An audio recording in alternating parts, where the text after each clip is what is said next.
Heading क्या लिखी है? Penalty for default in holding annual general meeting. अभी हम लोग एनुअल जनरल मीटिंग का पूरा रिवाइज करके आए। सेक्शन नंबर कौन सा था? सेक्शन नंबर 96 पूरा का पूरा एजीएम की बात करता है। ठीक है, अब 96 में अगर आपने डिफॉल्ट किया तो डिफॉल्ट के लिए आपको क्या लगेगी? पनिशमेंट लगती है। पनिशमेंट में क्या हो सकता है? या तो आपको जेल भी भेजा सकता है या तो फाइन, अलग अलग टाइप की पनिशमेंट होती है। इसकी क्या पनिशमेंट आ जाओ, अगर आपने डिफॉल्ट किया, कोई भी जो प्रोविजन बोल रहा है उसे कंप्लाई करने में, या जो भी मीटिंग का तरीका उन्होंने बोला उसे करने में, तो उन्होंने कहा कि every officer and the company, company भी जाएगा और ऑफिसर भी जाएगा। ये पनिशमेंट उन्होंने दे दी। ठीक है, पनिशमेंट एक बार खुद से रीड करने का। नीचे आ जाओ, सेक्शन 97 क्या बोलता है? If any default is made in holding AGM the member may make application to the tribunal. Case क्या है समझो। सेक्शन 97 बोल रहा है कि भैया कंपनी को क्या करवाना था? एजीएम करवाना था। अब वही 9 महीने, 9 मंथ, 6 मंथ्स के अंदर अंदर, यही पढ़ा ना मैं।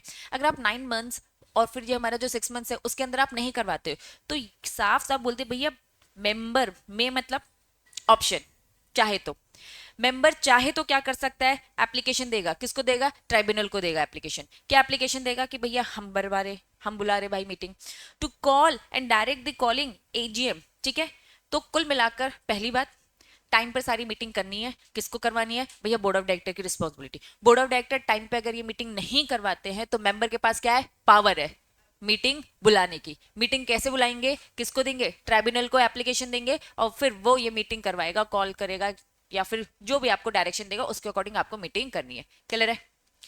नीचे एवरी लिस्टेड कंपनी, अब लिस्टेड कंपनी के बारे में बीच बीच में कुछ कुछ ये लोग बताने लगते हैं। सभी एलओडीआर के हिसाब से अगर हम देखें तो डिस्क्लोजर देना पड़ेगा प्रोसीडिंग ऑफ द एनुअल, और ये क्या लिखा है? ईजीएम। चाहे आपकी एनुअल जनरल मीटिंग हो चाहे आपकी एक्स्ट्रा ऑर्डिनरी जनरल मीटिंग हो, स्टॉक एक्सचेंज को पूरा डिस्क्लोजर देना पड़ेगा। क्या कैसा हुआ, कितने दिन के अंदर? आवर्स बोला मतलब कि एक दिन के अंदर अंदर, 24 घंटे के अंदर। मैंने फिर से आपको बता रहा है बच्चों, अगर कंपनी में पत्ता भी हिलता है तो क्या करना है? ये तो इतनी बड़ी बात है, एजीएम हुआ है, ईजीएम हुआ है, ये सारी बातें स्टॉक एक्सचेंज को बताओ। Bombay stock exchange, national stock exchange, आज हमारी ईजीएम हुई है तो आपको 24 घंटे के अंदर बताना है। ईजीएम हुआ है उसमें क्या बातें हुई है, ये सारी बातें बताई। क्लियर है? ये थे हमारे चिल्लर चिल्लर सेक्शन। रीड करो। आपकी financial statement, annual account prepare हो चाहे ना हो, इसे हमें कोई लेना देना नहीं है। आपको एजीएम तो करवानी पड़ेगी। Is that clear? ये बस ये कहना चाह रहे हैं भैया एजीएम बहुत इंपॉर्टेंट है, साल में एक बार सारे शेयर होल्डर के साथ एक मीटिंग तो होनी चाहिए। अब आप लेट हो चुके हो बनाने में या जो भी है, हमें इससे कोई लेना देना नहीं। ये बस आपको बताना चाहते एजीएम की इंपॉर्टेंस बहुत ज्यादा है।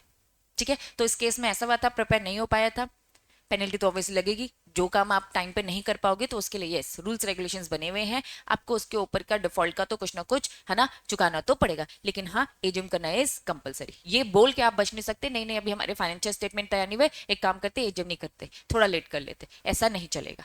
क्लैरिटी है? पक्का? चलो हेडिंग बताओ क्या लिखा है? कन्वेइंग अ वैलिड, इन्होंने कहा एक वैलिड जनरल मीटिंग कैसे कन्वे होती है, कैसे कंडक्ट होती है। चलिए सबसे पहले हेडिंग क्या लिखा है? प्रॉपरली क्या लिखा है? कन्वे कैसे होगा, प्रॉपरली कॉन्स्टिट्यूट कैसे होगा, देन प्रॉपरली कंडक्ट कैसे होगा। एक valid general meeting properly convey तब होगा जब एक प्रॉपर अथॉरिटी से बुलाएगी। ये प्रॉपर अथॉरिटी कौन है जरा मुझे बताओ? Board of director. Proper authority हमारी बोर्ड ऑफ डायरेक्टर है। ये प्रॉपर अथॉरिटी प्रॉपर नोटिस देगी। मतलब आपकी एजीएम है, एजीएम जब आपकी हो रही है तो इससे पहले आपके घर पे एक नोटिस आया तो वो नोटिस भी एकदम वैलिड होना चाहिए, प्रॉपर नोटिस दिया होना चाहिए। कुल मिलाकर आपकी एजीएम तब वैलिड कहलाएगी। आज मैंने यहाँ पर एजीएम कर ली, ये एजीएम सही तरीके से मैंने करी या ना करी, इसके लिए इन्होंने कुछ तरीके बताए। पहला, प्रॉपर अथॉरिटी ने बुलाया था। अथॉरिटी कौन है? Board of director. Proper notice दिया था घर पर, उसका भी एक डिटेल प्रोसेस होता है कि 21 डेज पहले आपको नोटिस मिल जाना चाहिए। प्रॉपरली तरीके से कॉन्स्टिट्यूट होनी चाहिए, दैट मीन्स कोरम समझते हैं क्या होता है?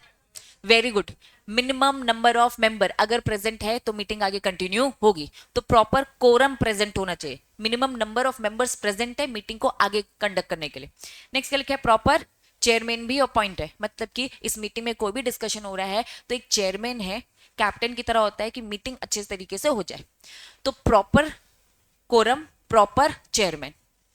फिर ये क्या लिखा है, प्रॉपर तरीके से कंडक्ट होनी चाहिए। दैट मीन्स क्या होना चाहिए, बिजनेस जो भी यहाँ पर, कौन से बिजनेस, बिजनेस को मैटर बोल सकते हो, ऑर्डिनरी बिजनेस, स्पेशल बिजनेस, मतलब वो मैटर।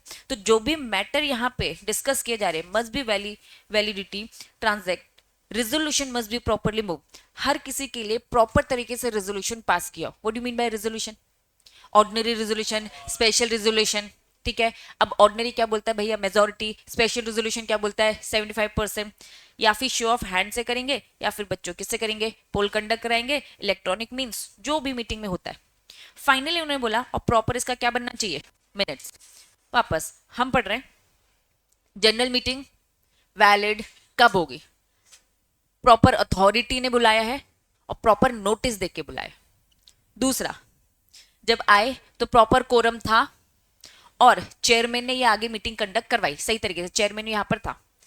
नेक्स्ट, जब चेयरमैन ने ये मीटिंग आगे करवाई, ये प्रोसेस बताया एक तरीके से, तो प्रॉपर तरीके से रेजोल्यूशन पास किया गया।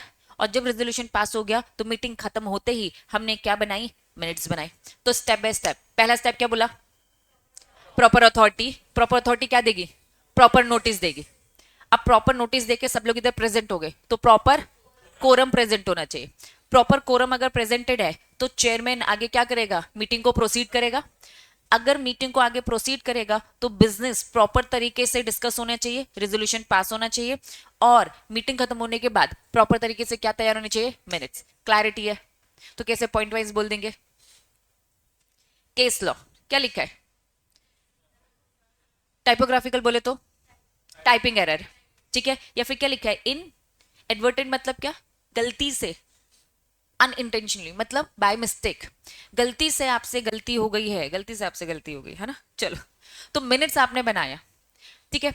मिनट्स में सही तरीके से सारा डिस्कशन हुआ है, लेकिन क्योंकि आपने मिनट्स बनाया, आप सीएस हो, आप मिनट्स बनाओगे, मिनट्स बनाते वक्त आपने टाइपिंग एरर कर दिया, लिखने में कुछ गलती कर दी, तो उन्होंने कहा कोई बात नहीं, रेटिफाई किया जाता है, किया जा सकता है, लेकिन ये कुछ भी गलत नहीं है, कोई ऑफेंस, अपराध नहीं ट्रीट किया जाएगा इसे, क्योंकि ये क्या है, टाइपिंग एरर है। टाइपिंग एरर को कंसीडर किया जाता है तब भी आपके मिनट सही है और आपने कुछ गलत काम नहीं किया।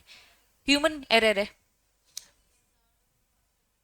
किसमें है सर, हाँ ये कह रहे कि ratify subsequently, board of director को पूछो, बोर्ड ऑफ डायरेक्टर इसे ठीक करा देंगे, इसमें एसआर वैसआर पास करने की जरूरत नहीं, मेंबर को क्या ही पता, ये डायरेक्टर के साथ अब मैटर, ठीक है। मिनट्स बना दिया, डायरेक्टर ने देखा यार ये कुछ गलत कर दिया, तो ठीक है, डायरेक्टर आपको कह देंगे कि इसको ठीक कर दो, कोई दिक्कत नहीं।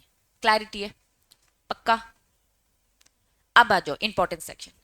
अभी जब ये चैप्टर हमने स्टार्ट किया तो एक इंपॉर्टेंट सेक्शन पढ़ा, सेक्शन नंबर 96, दो सब सेक्शन क्लिक हो रहे। अब आ जाओ, सेक्शन क्या है,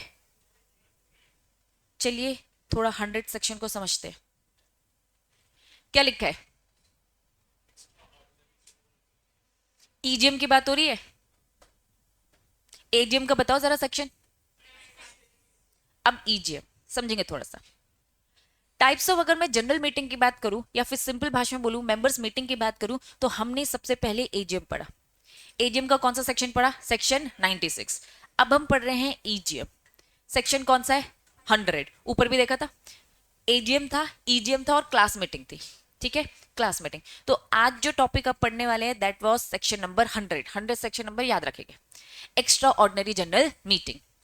अब जो ये ईजीएम है, ये ईजीएम कौन कंडक्ट करवा सकता है, एक्स्ट्रा ऑर्डिनरी जनरल मीटिंग कौन कंडक्ट करवा सकता है, बोर्ड ऑफ डायरेक्टर, ठीक है।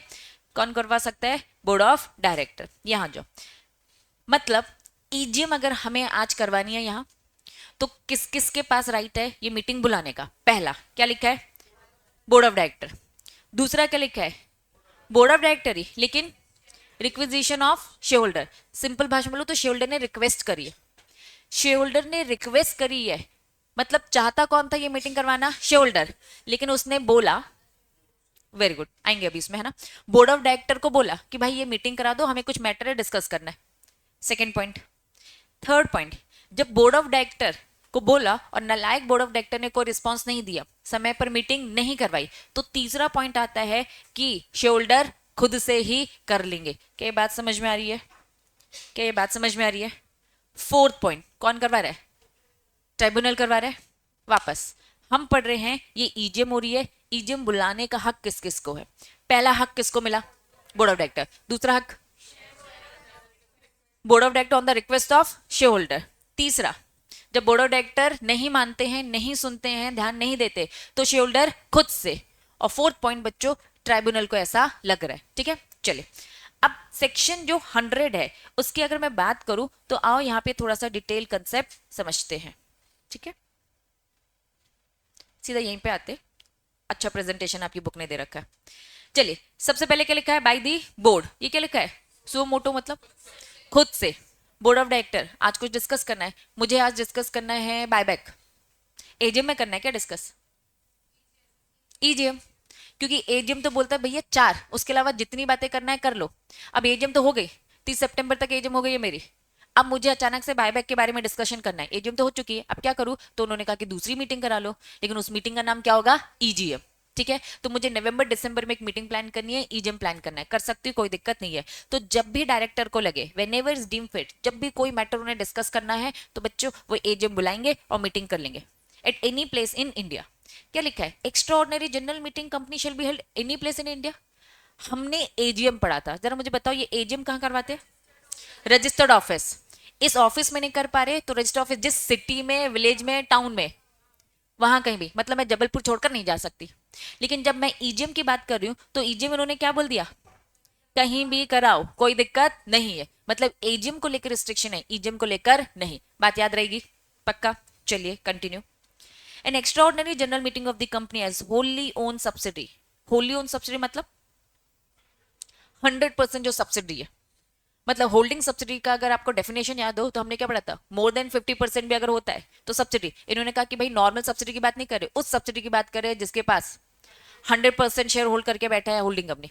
अगर कोई 100% होल्डिंग सब्सिडी कंपनी इनकॉर्पोरेट है, ये सब्सिडी कंपनी कहाँ इनकॉर्पोरेट हुई है? बाहर। रिलायंस कंपनी इंडिया की, इसकी 100% सब्सिडी कहाँ रह रही है? इंडिया के बाहर इनकॉर्पोरेट हुई है। तो इन्होंने कहा कि भैया may be held outside India, आप अपनी ईजीएम कहाँ कराओगे? बाहर कराओ, हमें कोई दिक्कत नहीं है। मतलब सारी रिस्ट्रिक्शंस जो हमने पढ़ी वो किसको लेकर पढ़ी है? एजीएम को लेकर। ईजीएम कहीं भी हो सकता है, इवन इंडिया के बाहर भी हो सकता है, अगर आपकी होल्डी ओन सब्सिडी इंडिया के बाहर है तो। क्लैरिटी? सबसेक्शन 1। सबसेक्शन 2 कौन करवा रहे हैं मीटिंग? ठीक है, तो रिक्विजिशन ऑफ मेंबर मतलब क्या? शेयरहोल्डर ने क्या करी है? रिक्वेस्ट। अब इन्होंने कहा कि भैया दो सिचुएशन है, company having share capital, company not having share capital. अगर कंपनी के पास शेयर कैपिटल है तो बच्चों आप क्या देखोगे? Paid up. आप क्या देखोगे? Paid up capital. कम से कम 1/10, सिंपल भाषा में 10% बोल सकती हूँ।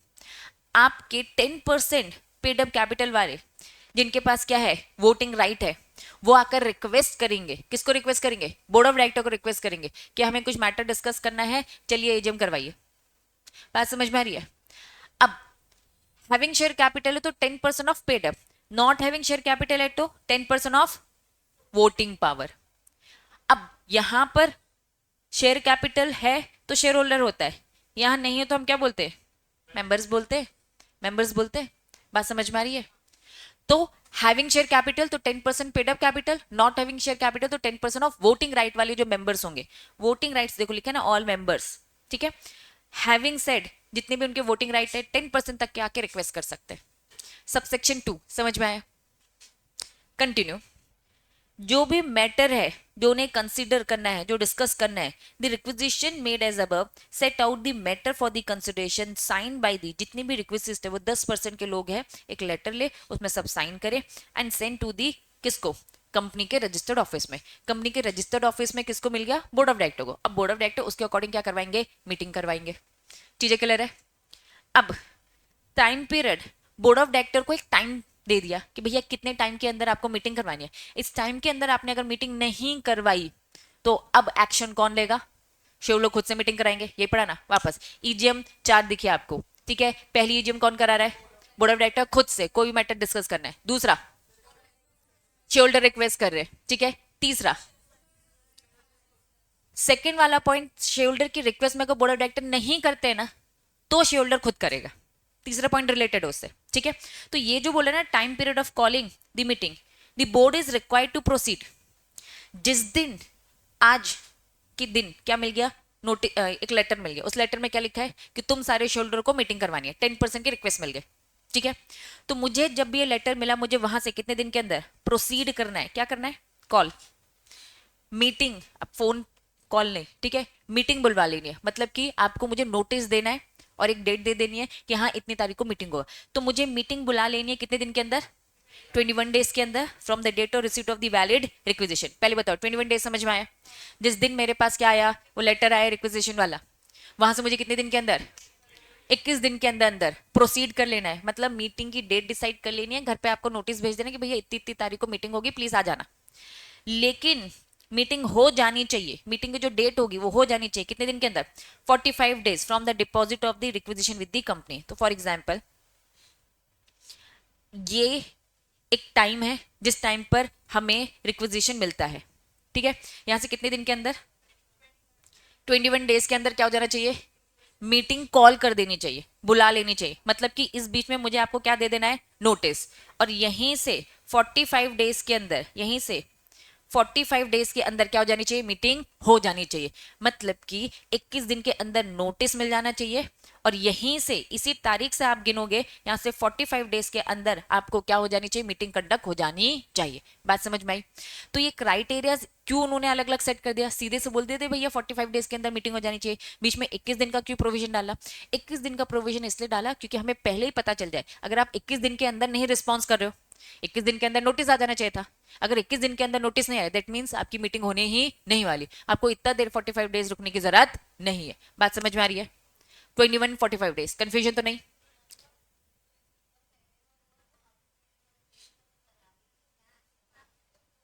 नहीं, 21 डेज के अंदर मुझे आपके घर पे नोटिस भेज देना है, और आपकी मीटिंग की डेट इसके बीच में होगी, सॉरी, मीटिंग की डेट इस बीच में होगी, हाँ ये वाला होगा।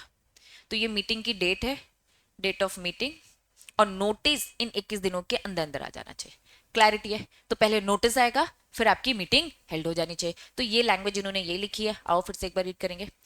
Call the meeting with in 21 days, ठीक है, और हेल्ड हो जानी चाहिए कितने दिन के अंदर, 45 डेज के अंदर। क्लैरिटी?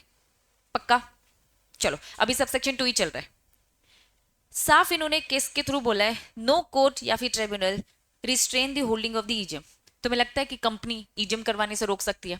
शेयर होल्डर को करना है तो शेयर होल्डर अपने हिसाब से भी कर सकते हैं, बोर्ड ऑफ डायरेक्टर भले ही नाना नाना करते रह जाए, ईजीएम तो होके रहेगी अगर शेयर होल्डर की इच्छा है करवाने की, ठीक है।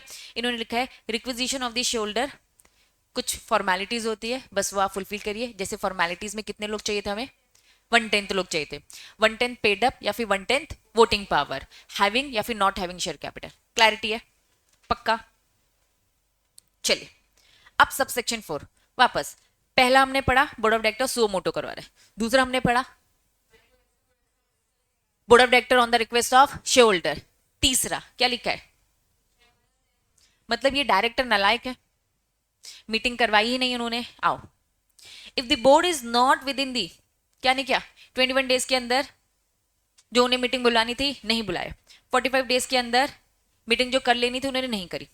आ जाओ यहां से रीड करिए, द मीटिंग में बी कॉल्ड और हेल्ड, में लिखा है शेल्डर को लग रहा है कि नहीं भाई ये मैटर डिस्कस करना बहुत इंपॉर्टेंट है, तो मीटिंग में be called held by the request themselves, request मतलब जिनकी ये रिक्वेस्ट थी वो खुद से करवा सकते हैं, however within the period of 3 months from the date of requisition, मतलब सेम।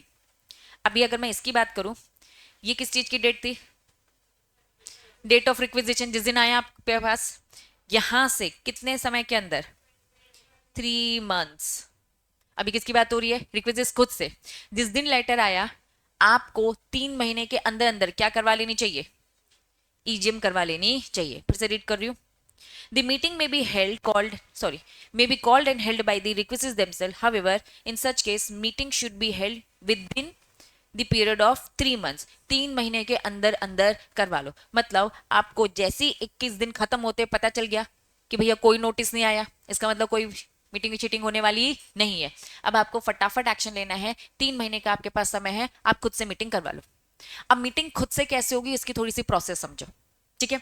उसकी प्रोसेस ये होगी कि पहले हम डायरेक्टर को एक नोटिस भेजेंगे, डायरेक्टर को बोलेंगे सर आप तो मीटिंग करवा नहीं पा रहे, मीटिंग अब हमें खुद से करवानी है, प्लीज हमें सारे शोल्डर की लिस्ट दो, उस लिस्ट में पूरा हमें एड्रेस चाहिए, हमें पूरा प्रपोर्शन बताओ किसका कितना शेयर है, ताकि हम अब उनके घर पर क्या भेज सके, नोटिस भेज सके।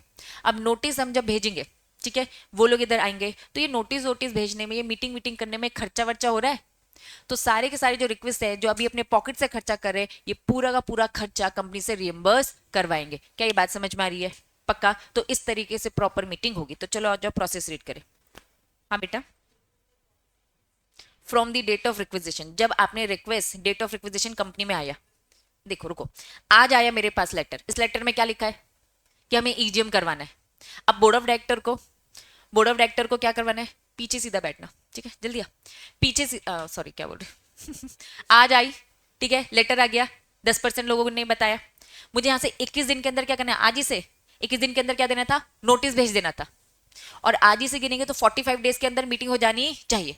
नोटिस का एक टाइम बोल दिया कि भैया 21 दिन के अंदर नोटिस भेज देना है, और यहीं से कैलकुलेट करेंगे तो यहीं से 45 डेज के अंदर मीटिंग हो जानी चाहिए। सेम यहीं से कैलकुलेट करेंगे 3 महीने के अंदर रिक्वेस्ट अपनी ये मीटिंग कंडक्ट करवा भी ले, मतलब डेट आज ही की ली जा रही है। Very good. हाँ, 3 महीने वाला है। हाँ, वापस 21 डेज क्या है, नोटिस। कौन देगा नोटिस, बोर्ड ऑफ डायरेक्टर देंगे। किसको देंगे, बाकी के शेयर होल्डर को, क्योंकि 10% तो बोल रहे हैं ना करवाना है, बाकी 90% को लेटर जाएगा। ये 45 डेज क्या बोलता है, मीटिंग हो जानी चाहिए। अब ये 3 महीने क्या बोलता है, बोर्ड ऑफ डायरेक्टर ने कुछ भी नहीं किया तो मेंबर्स तुम सामने आओ, वो रिक्वेस्ट मेंबर 10% सामने आए, वो ये सारी मीटिंग कंडक्ट करवाएंगे, लेकिन ये कहां से कैलकुलेट किया जाएगा, डेट ऑफ रिक्वेस्ट से। बात समझ में आ गई? तो 3 महीने मतलब एक्स्ट्रा और 45 डेज दे दिए कि भैया जो बोर्ड ऑफ डायरेक्टर नहीं करवा पाए अब आप करवाइए बाकी 45 डेज में। क्लैरिटी है? पक्का? आओ, अब यहां पे उन्होंने क्या बोला, जो रिक्वेस्ट है, not pertain to any item of business that required to be transact mandatory through the postal ballot। मुझे पहले बताओ ये पोस्टल बैलेट क्या है।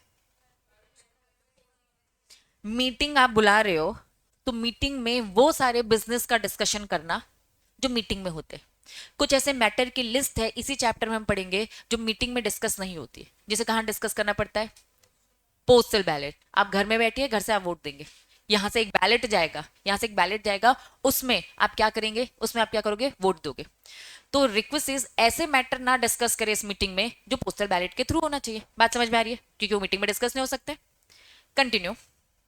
Request for the conveying the AGM EGM by the member, इन्होंने बोला या तो क्या करेंगे राइटिंग में, या तो इलेक्ट्रॉनिक मोड, एटलीस्ट ये भी क्या करेंगे अब 21 डेज, जब भी आपकी मीटिंग होगी 21 डेज पहले आपका नोटिस आना चाहिए। ये 21 डेज की बच्चों बहुत इंपॉर्टेंस है, इस इंपॉर्टेंस को डिटेल में पढ़ेंगे। एक दूसरा सेक्शन आएगा हमारा 101 सेक्शन, अभी आप 100 सेक्शन पढ़ रहे हैं, इसके बाद वाला जो नेक्स्ट सेक्शन है वो आपको बताएगा ये 21 डेज क्या है। 21 डेज अभी शॉर्ट में अगर बताऊं तो जब भी आपकी मीटिंग हो रही है, जबकि जो भी मीटिंग हो रही है, चाहे वो एजीएम हो चाहे ईजीएम, मीटिंग और जिस दिन आपने नोटिस दिया उसके बीच का गैप, उसके बीच का क्या होता है गैप, 21 दिन का होना चाहिए। 21 दिन का गैप इसलिए रखा गया है ताकि जिस दिन आपने घर पे नोटिस भेजा ना कितनी तारीख को मीटिंग हो, तो सब लोग इस मीटिंग में आ सके। तो 21 दिन का ड्यूरेशन इसलिए दे रखे कोई कहीं से भी हो मीटिंग में प्रेजेंट हो जाए। ऐसा नहीं हो कि भैया कल मीटिंग है ऐसे मैं बोलूं तो क्या कोई बंदा बाहर से आ पाएगा क्या, उनके खुद के कुछ प्लान्स होंगे। तो ये सारी चीजें अरेंज हो जाए इसलिए 21 दिन का हमेशा मार्जिन लिया जाता है। सेक्शन 101 में डिटेल में पढ़ेंगे कि वो 21 डेज कैसे कैलकुलेट किए जाते हैं। लेकिन अभी यहाँ पे समझो, अब कौन करवा रहा है मीटिंग, मेंबर्स। जब डायरेक्टर करवा रहे थे तब भी उन्होंने बोला 21 दिन पहले नोटिस दो। अब मेंबर करा रहे तो इनको भी क्या बोला, एटलीस्ट आपको क्या करना है 21 दिन पहले क्या देना पड़ेगा, नोटिस। क्यों 21 दिन का गैप ले रहे, लॉजिक समझ में आ रहा है? ताकि सब लोग इस मीटिंग में आ सके। ये मीटिंग ही मेंबर्स के लिए, अगर मेंबर ही नहीं पहुंचे तो क्या मतलब इस मीटिंग का, कोरम ही प्रॉपर नहीं होगा तो क्या मीटिंग आगे कंडक्ट हो पाएगी, कंटिन्यू हो पाएगी, नहीं हो पाएगी। चलिए नेक्स्ट आ जाओ, reimbursement of the expenses in calling a meeting. ये कंसेप्ट समझ में आ रहा है हेडिंग से? क्या बताया मैंने इसमें, बताओ। ये रिक्वेस्ट ने जो भी खर्चा किया ये पूरा का पूरा रिम्बर्स करवाएंगे, किससे, कंपनी से वसूलेंगे। फिर नीचे आ जाओ, कोरम इज नॉट प्रेजेंट, कितने टाइम पर, आधे घंटे का वेट किया जाएगा। मीटिंग हुई है तो हम देखेंगे अरे कोई नहीं आए, कोई नहीं आए, ऐसा होता है ना कभी, एक बच्चा आता है दीदी कोई नहीं आए, अरे धीरे धीरे आ जाएंगे यार। तो इन्होंने क्या बोला, कोरम कब देखना है, 30 मिनट्स हो जाए, 30 मिनट्स में देखेंगे कि प्रॉपर कोरम है क्या, प्रॉपर लोग प्रेजेंट है क्या, प्रेजेंट है तो आगे कंटिन्यू, अगर प्रेजेंट नहीं है तो मीटिंग पोस्टपोन हो जाएगी, एडजर्न हो जाती है। क्या ये बात समझ में आ रही है? तो कोरम कब देखना पड़ता है? जैसी मीटिंग की टाइमिंग, फॉर एग्जाम्पल मैंने क्या बोला था, मीटिंग कितने बजे होगी, सुबह 10 बजे होगी, तो मुझे कब तक वेट करना है, 10:30, 10:30, मैं यहाँ चेयरमैन हूँ, मैं देखूंगी 10:30 बजे तक, ठीक है, उससे पहले मीटिंग चालू नहीं होगी। जैसे ही 10:30 होगा अब देखा जाएगा कितने लोग प्रेजेंट है, कितने लोग एब्सेंट है। प्रेजेंट अगर कम लोग हैं तो यस, ये क्या हो जाएगी, क्लास पोस्टपोन हो जाएगी, आज कोई क्लास नहीं होगी, नेक्स्ट डे नेक्स्ट वीक, इस तरीके से प्रोविजन है, पढ़ेंगे डिटेल में, क्लैरिटी है। वापस कितना वेट करना है, आधे घंटे का। मीटिंग शैल बी स्टैंड, क्या लिखा है, from the time appointed of the holding a meeting, ठीक है, कॉल बाय रिक्वेस्ट, क्योंकि ये मीटिंग किसने बुलाई है, किसने बुलाई है, मेंबर्स ने बुलाई है, और मेंबर्स ही नहीं आएंगे तो क्या हो जाता है, कैंसिल। अगर बोर्ड ऑफ डायरेक्टर ने बुलाई है और फिर मेंबर्स नहीं आते तो पोस्टपोन होता है, पोस्टपोन होता है, अभी डिटेल में पढ़ेंगे वो सारी। अभी यहाँ पे किसकी बात हो रही है, मीटिंग ने बुलाया, सॉरी मेंबर ने बुलाया मीटिंग में मेंबर्स को, और खुद मेंबर्स ही नहीं आ रहे, तो ऐसी मीटिंग का कैंसिल हो जाना ही सही है। क्लैरिटी है बच्चों यहां तक? चलो केस का कंक्लूजन पढ़ेंगे पहले, रीड करो कंक्लूजन स्क्रीन में फटाफट फटाफट। कंक्लूजन ऑफ द केस क्या है,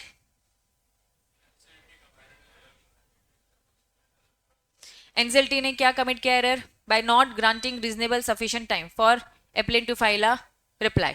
कहानी बस इतनी है कि पहले एनसीएलटी के पास आप जाते हो, एनसीएलटी आपको कुछ डिसीजन देती है, ठीक है, अब आप उसको क्या नहीं करते हो, एनसीएलटी ने तुम्हें समय ही नहीं दिया अपनी बात रखने का, तो जब आप इतनी चीजें जल्दबाजी में करोगे तो ये गलती किसकी मानी जाएगी, एनसीएलटी की, ठीक है। एक बार केस रीड करो डिटेल में।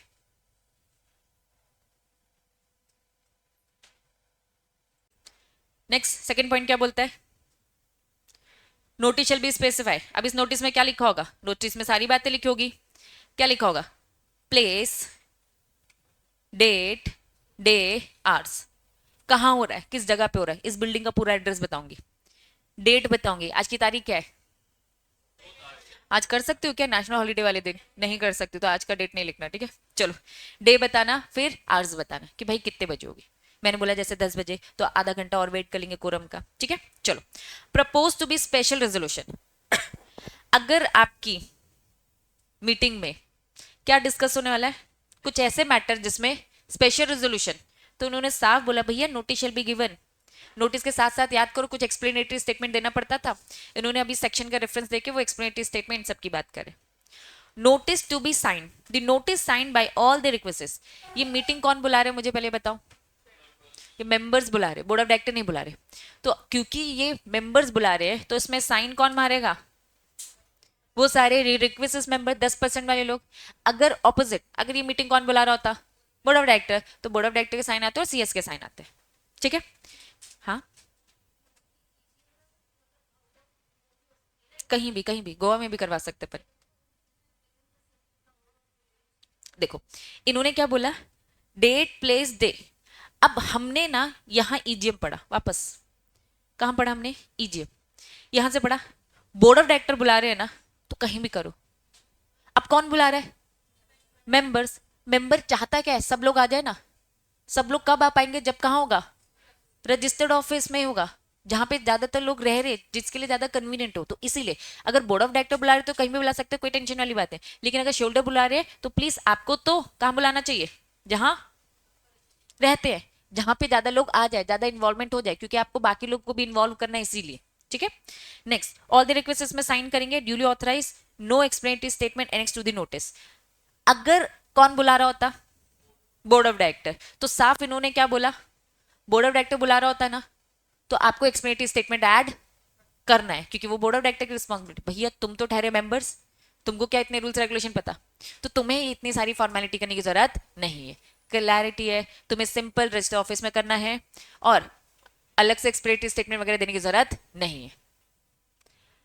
वापस section number 100, sub section 1 board of director suo motu EGM कराएगा, सब सेक्शन 2 रिक्वेस्ट करेगा बोर्ड ऑफ डायरेक्टर को, शेयर होल्डर्स कितने परसेंट तक के लोग, 10% तक के, 21 दिन के अंदर नोटिस चला जाना चाहिए और मीटिंग हो जानी चाहिए 45 डेज के अंदर from the date of request जब भी आए।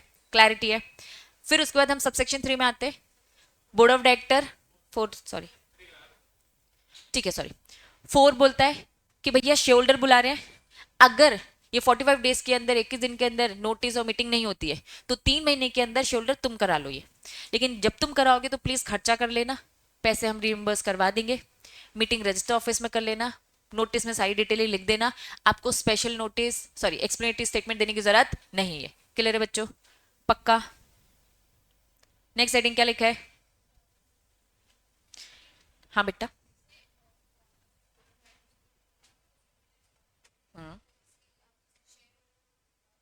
मिनट्स बनेंगे, लेकिन ये मिनट्स कौन बनाएगा? अब मीटिंग तो हो रही है तो यहाँ पे आके फिर सीएस इन सारी चीजों को अटेंड करेगा, लेकिन अब सीएस वीएस तो है नहीं, मेंबर इन सारी फॉर्मेलिटी से बच जाएगा। मेंबर वो सारे काम नहीं करने वाला जो नॉर्मली एक कंपनी के बोर्ड ऑफ डायरेक्टर को करना पड़ता है, क्योंकि उसे पता ही नहीं ना, उसे थोड़ा ना पता है एक मेंबर को। तुम रिलायंस कंपनी की मीटिंग करवा रहे हो, तुम रिलायंस कंपनी के मेंबर हो, तुम्हें मालूम है कि मिनट्स कैसे बनता है, तुम्हें मालूम है कि एक्सप्लेनेटरी स्टेटमेंट देना होता है, तो तुम इन सारी चीजों से बच जाओगे, तो नहीं बनाना है। ये बोर्ड ऑफ डायरेक्टर की रिस्पॉन्सिबिलिटी होती है। सब इसमें सबको छूट मिल जाएगी क्योंकि मेंबर से सब नहीं करवा सकते, बस लॉजिक ये है। क्लियर है बच्चों? नहीं, ट्रिब्यूनल आ जाएगा बीच में, अभी आएगा पीछे। ठीक है बच्चों, क्लियर है? वापस वापस वापस ध्यान देंगे इधर। फिर उन्होंने बोला the notice of the meeting shall be given to those member whose name appear in the. 10% लोगों ने बुलाया है, किन लोगों को? बाकी 90% तुम आना, हम तो आएंगे आएंगे, आप भी आना। तो वो कौन से शेयर होल्डर्स होंगे, मेंबर्स होंगे? जिनका नाम रजिस्टर में होगा। तो साफ इन्होंने बोला है no meeting is convey, the meeting is not convey, request shall have right to receive a. साफ इन्होंने बोला है कि भैया बोर्ड ऑफ डायरेक्टर क्या है? बाउंड है टू गिव द लिस्ट, पूरी पूरी कंप्लीट लिस्ट देंगे विद एड्रेस, ताकि वो इनको इन्फॉर्म कर सके, नोटिस भेज सके इनके घर पर। Mode of giving notice, notice देने का तरीका क्या है? या तो क्या देंगे? स्पीड पोस्ट, या फिर क्या देंगे? रजिस्टर पोस्ट, या फिर क्या करेंगे? Electronic mode. भाई ईमेल कर दो, किस जमाने में रह रहे हो, ठीक है, लेकिन हाँ उस जमाने में चलता था तो लिखा है। फिर क्या लिखा है? एक्सीडेंटल ओमिशन, गलती से नोटिस नहीं पहुंच पाया आपके पास। भाई ये मेंबर कर रहे हैं, प्लीज मेंबरों को बख्श दो, ये मेंबर बड़ी मुश्किल से मीटिंग करवा रहे। तो एक्सीडेंटल ओमिशन इज गिवन, ठीक है, टू गिव नोटिस या फिर non receipt of such notice by any member not invalidate the proceeding of the meeting. Meeting एकदम सही मानी जाएगी। किसी एक आध मेंबर को अगर नहीं मिला और हम ये मान के चल रहे कि भाई जानबूझकर नहीं किया है, गलती से हो गया, अगर प्रूफ कर दिया कि जानबूझकर हुआ है तो बच्चों दिक्कत है। हमें मालूम था कि एक शेयर होल्डर है जो बहुत नालायक है, बहुत हल्ला मचाने वाला है, तो उसको जानबूझ के नोटिस नहीं दिया, तो यस ये मीटिंग गलत मानी जाएगी। लेकिन हम जनरली क्या प्रेज्यूम करें कि बाय मिस्टेक हुआ है। अब जिसको नहीं मिला नोटिस उसकी रिस्पॉन्सिबिलिटी प्रूफ करने की कि जानबूझकर तुझे नहीं दिया गया। बात समझ में आ रही है? बात समझ में आ रही है? नीचे एक केस लॉ दे रखा है, कंपनी कैन नॉट रिस्ट्रेन, ये तो रिपीट बात करे, कंपनी रोक सकती है क्या शेयर होल्डर को ईजीएम करने से? बिल्कुल नहीं। तो यहां उन्होंने कंप्लीट प्रोसेस के साथ विद रूल्स बताए हैं आपको, सारी डिटेलिंग। क्लैरिटी है? बोलो। अगर ये सब सेक्शन 4 समझ में आ गया तो ही आगे बढ़ेंगे। ईजीएम कौन कौन बुला सकता है?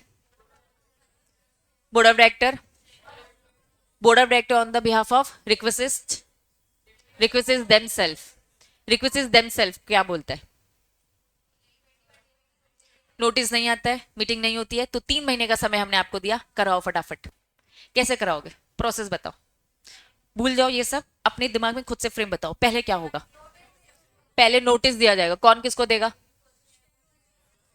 रिक्वेस्ट 10% वाले कंपनी को नोटिस देंगे, और पहले क्या बोलेंगे? हमें लिस्ट दो मेंबर्स की, ठीक है। अब वो मेंबर की लिस्ट देंगे, अगर नहीं दिया तो ट्रिब्यूनल तक बात जाएगी, ठीक है।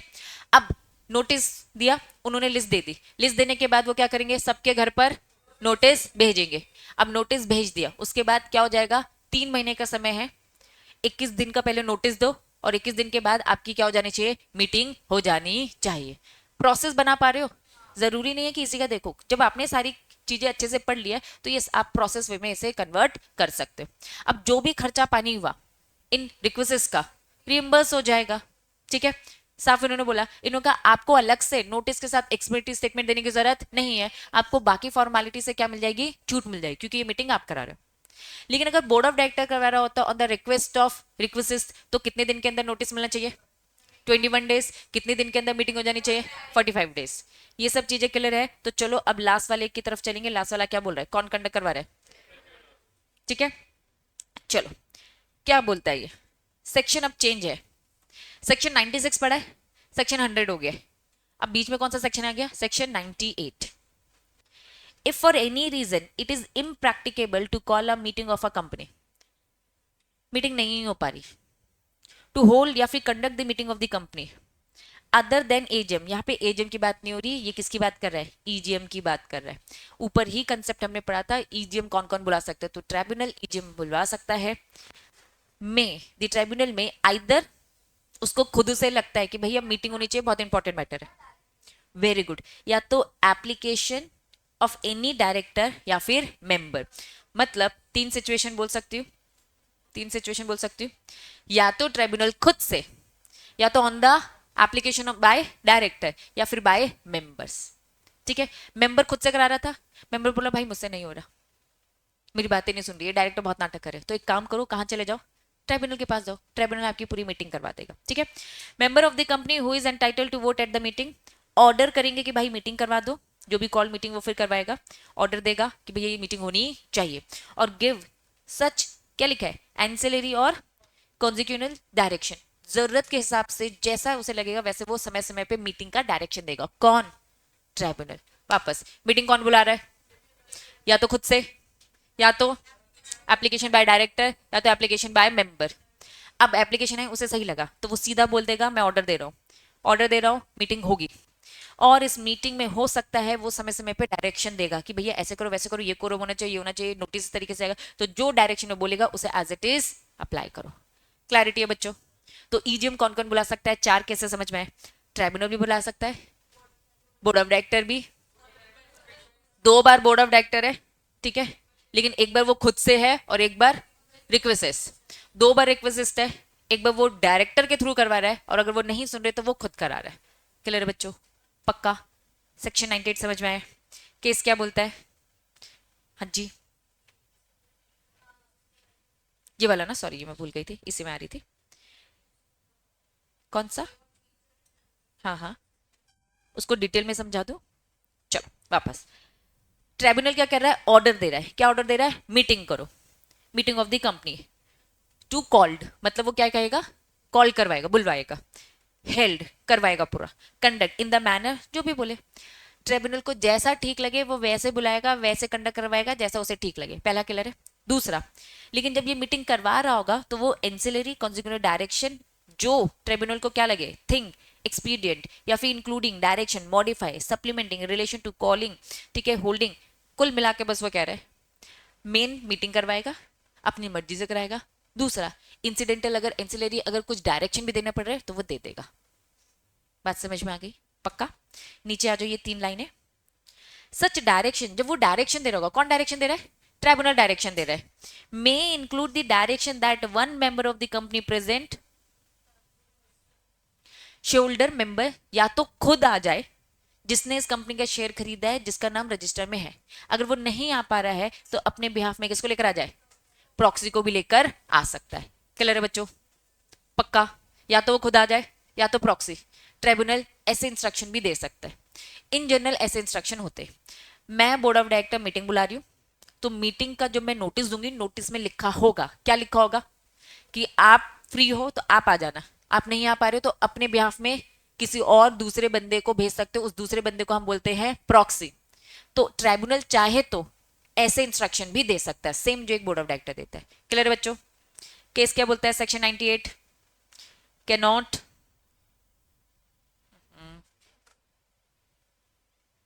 रीड करो क्या बोल रहे,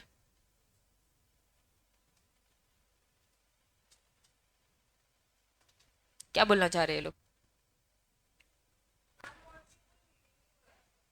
गुड।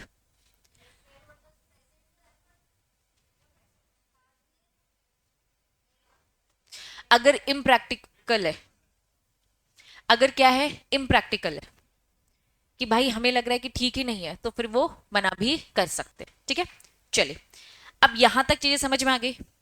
तीन कंसेप्ट, एक होती है एजीएम, क्या पूरा सेक्शन 96 एजीएम का समझ में आया? दूसरा होता है ईजीएम, सेक्शन नंबर 100, और तीसरा क्या होता है? Class meeting. वापस आएंगे, एक फ्लो चार्ट दिखाऊं पहले। पहला सेक्शन 96 है, ठीक है, अभी 97 नहीं किया है तो अभी होल्ड पे रहना, ठीक है। एजीएम,